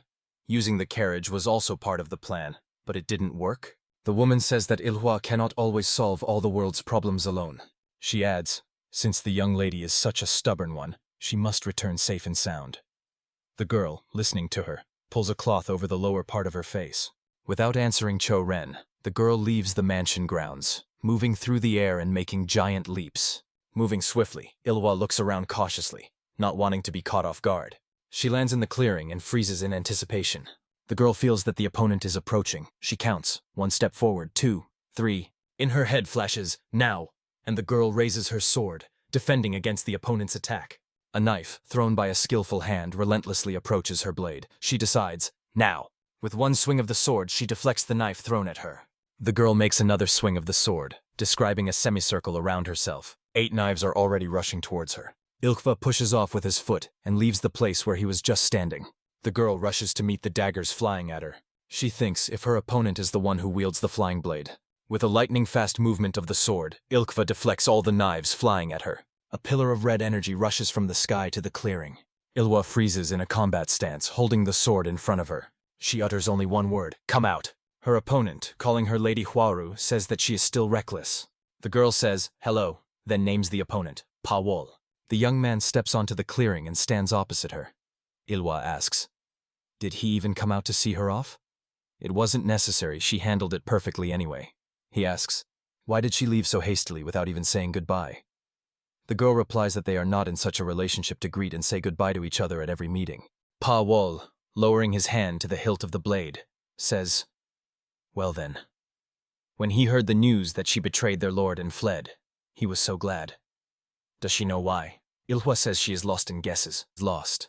Drawing the blade, the young man explains, because he will finally be able to kill her. Pa Wol adds, it was absurd that a nobody from nowhere became Huaru. He always wanted at least once to fight her face to face. He says to the girl, if he kills her, I wonder, will he be able to become Lord Huaru? What does she think? If he brings her head, will the Lord favor him? Pa Wol attacks Ilhwa. He strikes with the blade, but the girl, ducking, slips under his hand. She thinks, the same jealousy as always. Mentally, she speaks disparagingly about her opponent. Swords of Pa Wol and Ilkva cross. The girl intensifies the attack, but the opponent holds the blade with a firm hand. Making an effort, the girl throws the young man back. Unable to keep his footing, he drops to his knees. Standing over him, Ilkva says, he is lucky that she does not need such attention at all. So, if he is so lacking it, he can pick it up. Pa Wol spits out angrily. Arrogant girl. He shouts that she must not dare to insult the bloody demon. Does she not know that he is still alive only thanks to his mercy? The girl asks, mercy? Does Pa Wol even know what mercy is? Rising to his feet and gripping his sword, he calls her foolish and adds, let her continue to deny it. He says that no matter how hard she fights, she cannot escape the hands of their lord. While she is under the influence of suggestion, she is no different from a foal that cannot even control its own body. Ilkva thinks, she knew he was aware. This loyal dog will never voluntarily reveal how to remove the suggestion. The girl says the opponent's name, Pa Wol. Reaching out her hand to him, she says she will fight seriously, just as he wants. Waving her fingers at him, she invites him to attack. Pa Wol attacks Ilhwa. Their swords move with incredible speed. The girl tries to increase the distance, but the opponent does not allow her to do so. Ilhwa thinks, he does not retreat a single step. At such a distance, it is impossible to use any powerful technique. She slips away from another strike of the opponent, thinking, no problem. The fact that the sword is long does not mean it should be swung with full force. Pa Wol attacks in a jump. The girl, pushing off the ground with her feet, parries his strike in the air. She understands that she only needs to slightly turn his blade, and it will slide to the side by itself. The opponents come together and then separate, only to meet again in a deadly duel. Again repelling Pa Wol's attack, Ilhwa asks, does he remember? The girl reminds the opponent that he has already pointed his sword at her several times in a fit of anger. Ilhwa says that Pa Wol is now even weaker than he was back then. A confused expression appears on the young man's face, but it lasts only a few moments. Stretching his lips into a smile, he says, what nonsense is coming out of her mouth? Placing his blade under the girl's sword, he adds, even if she is bluffing.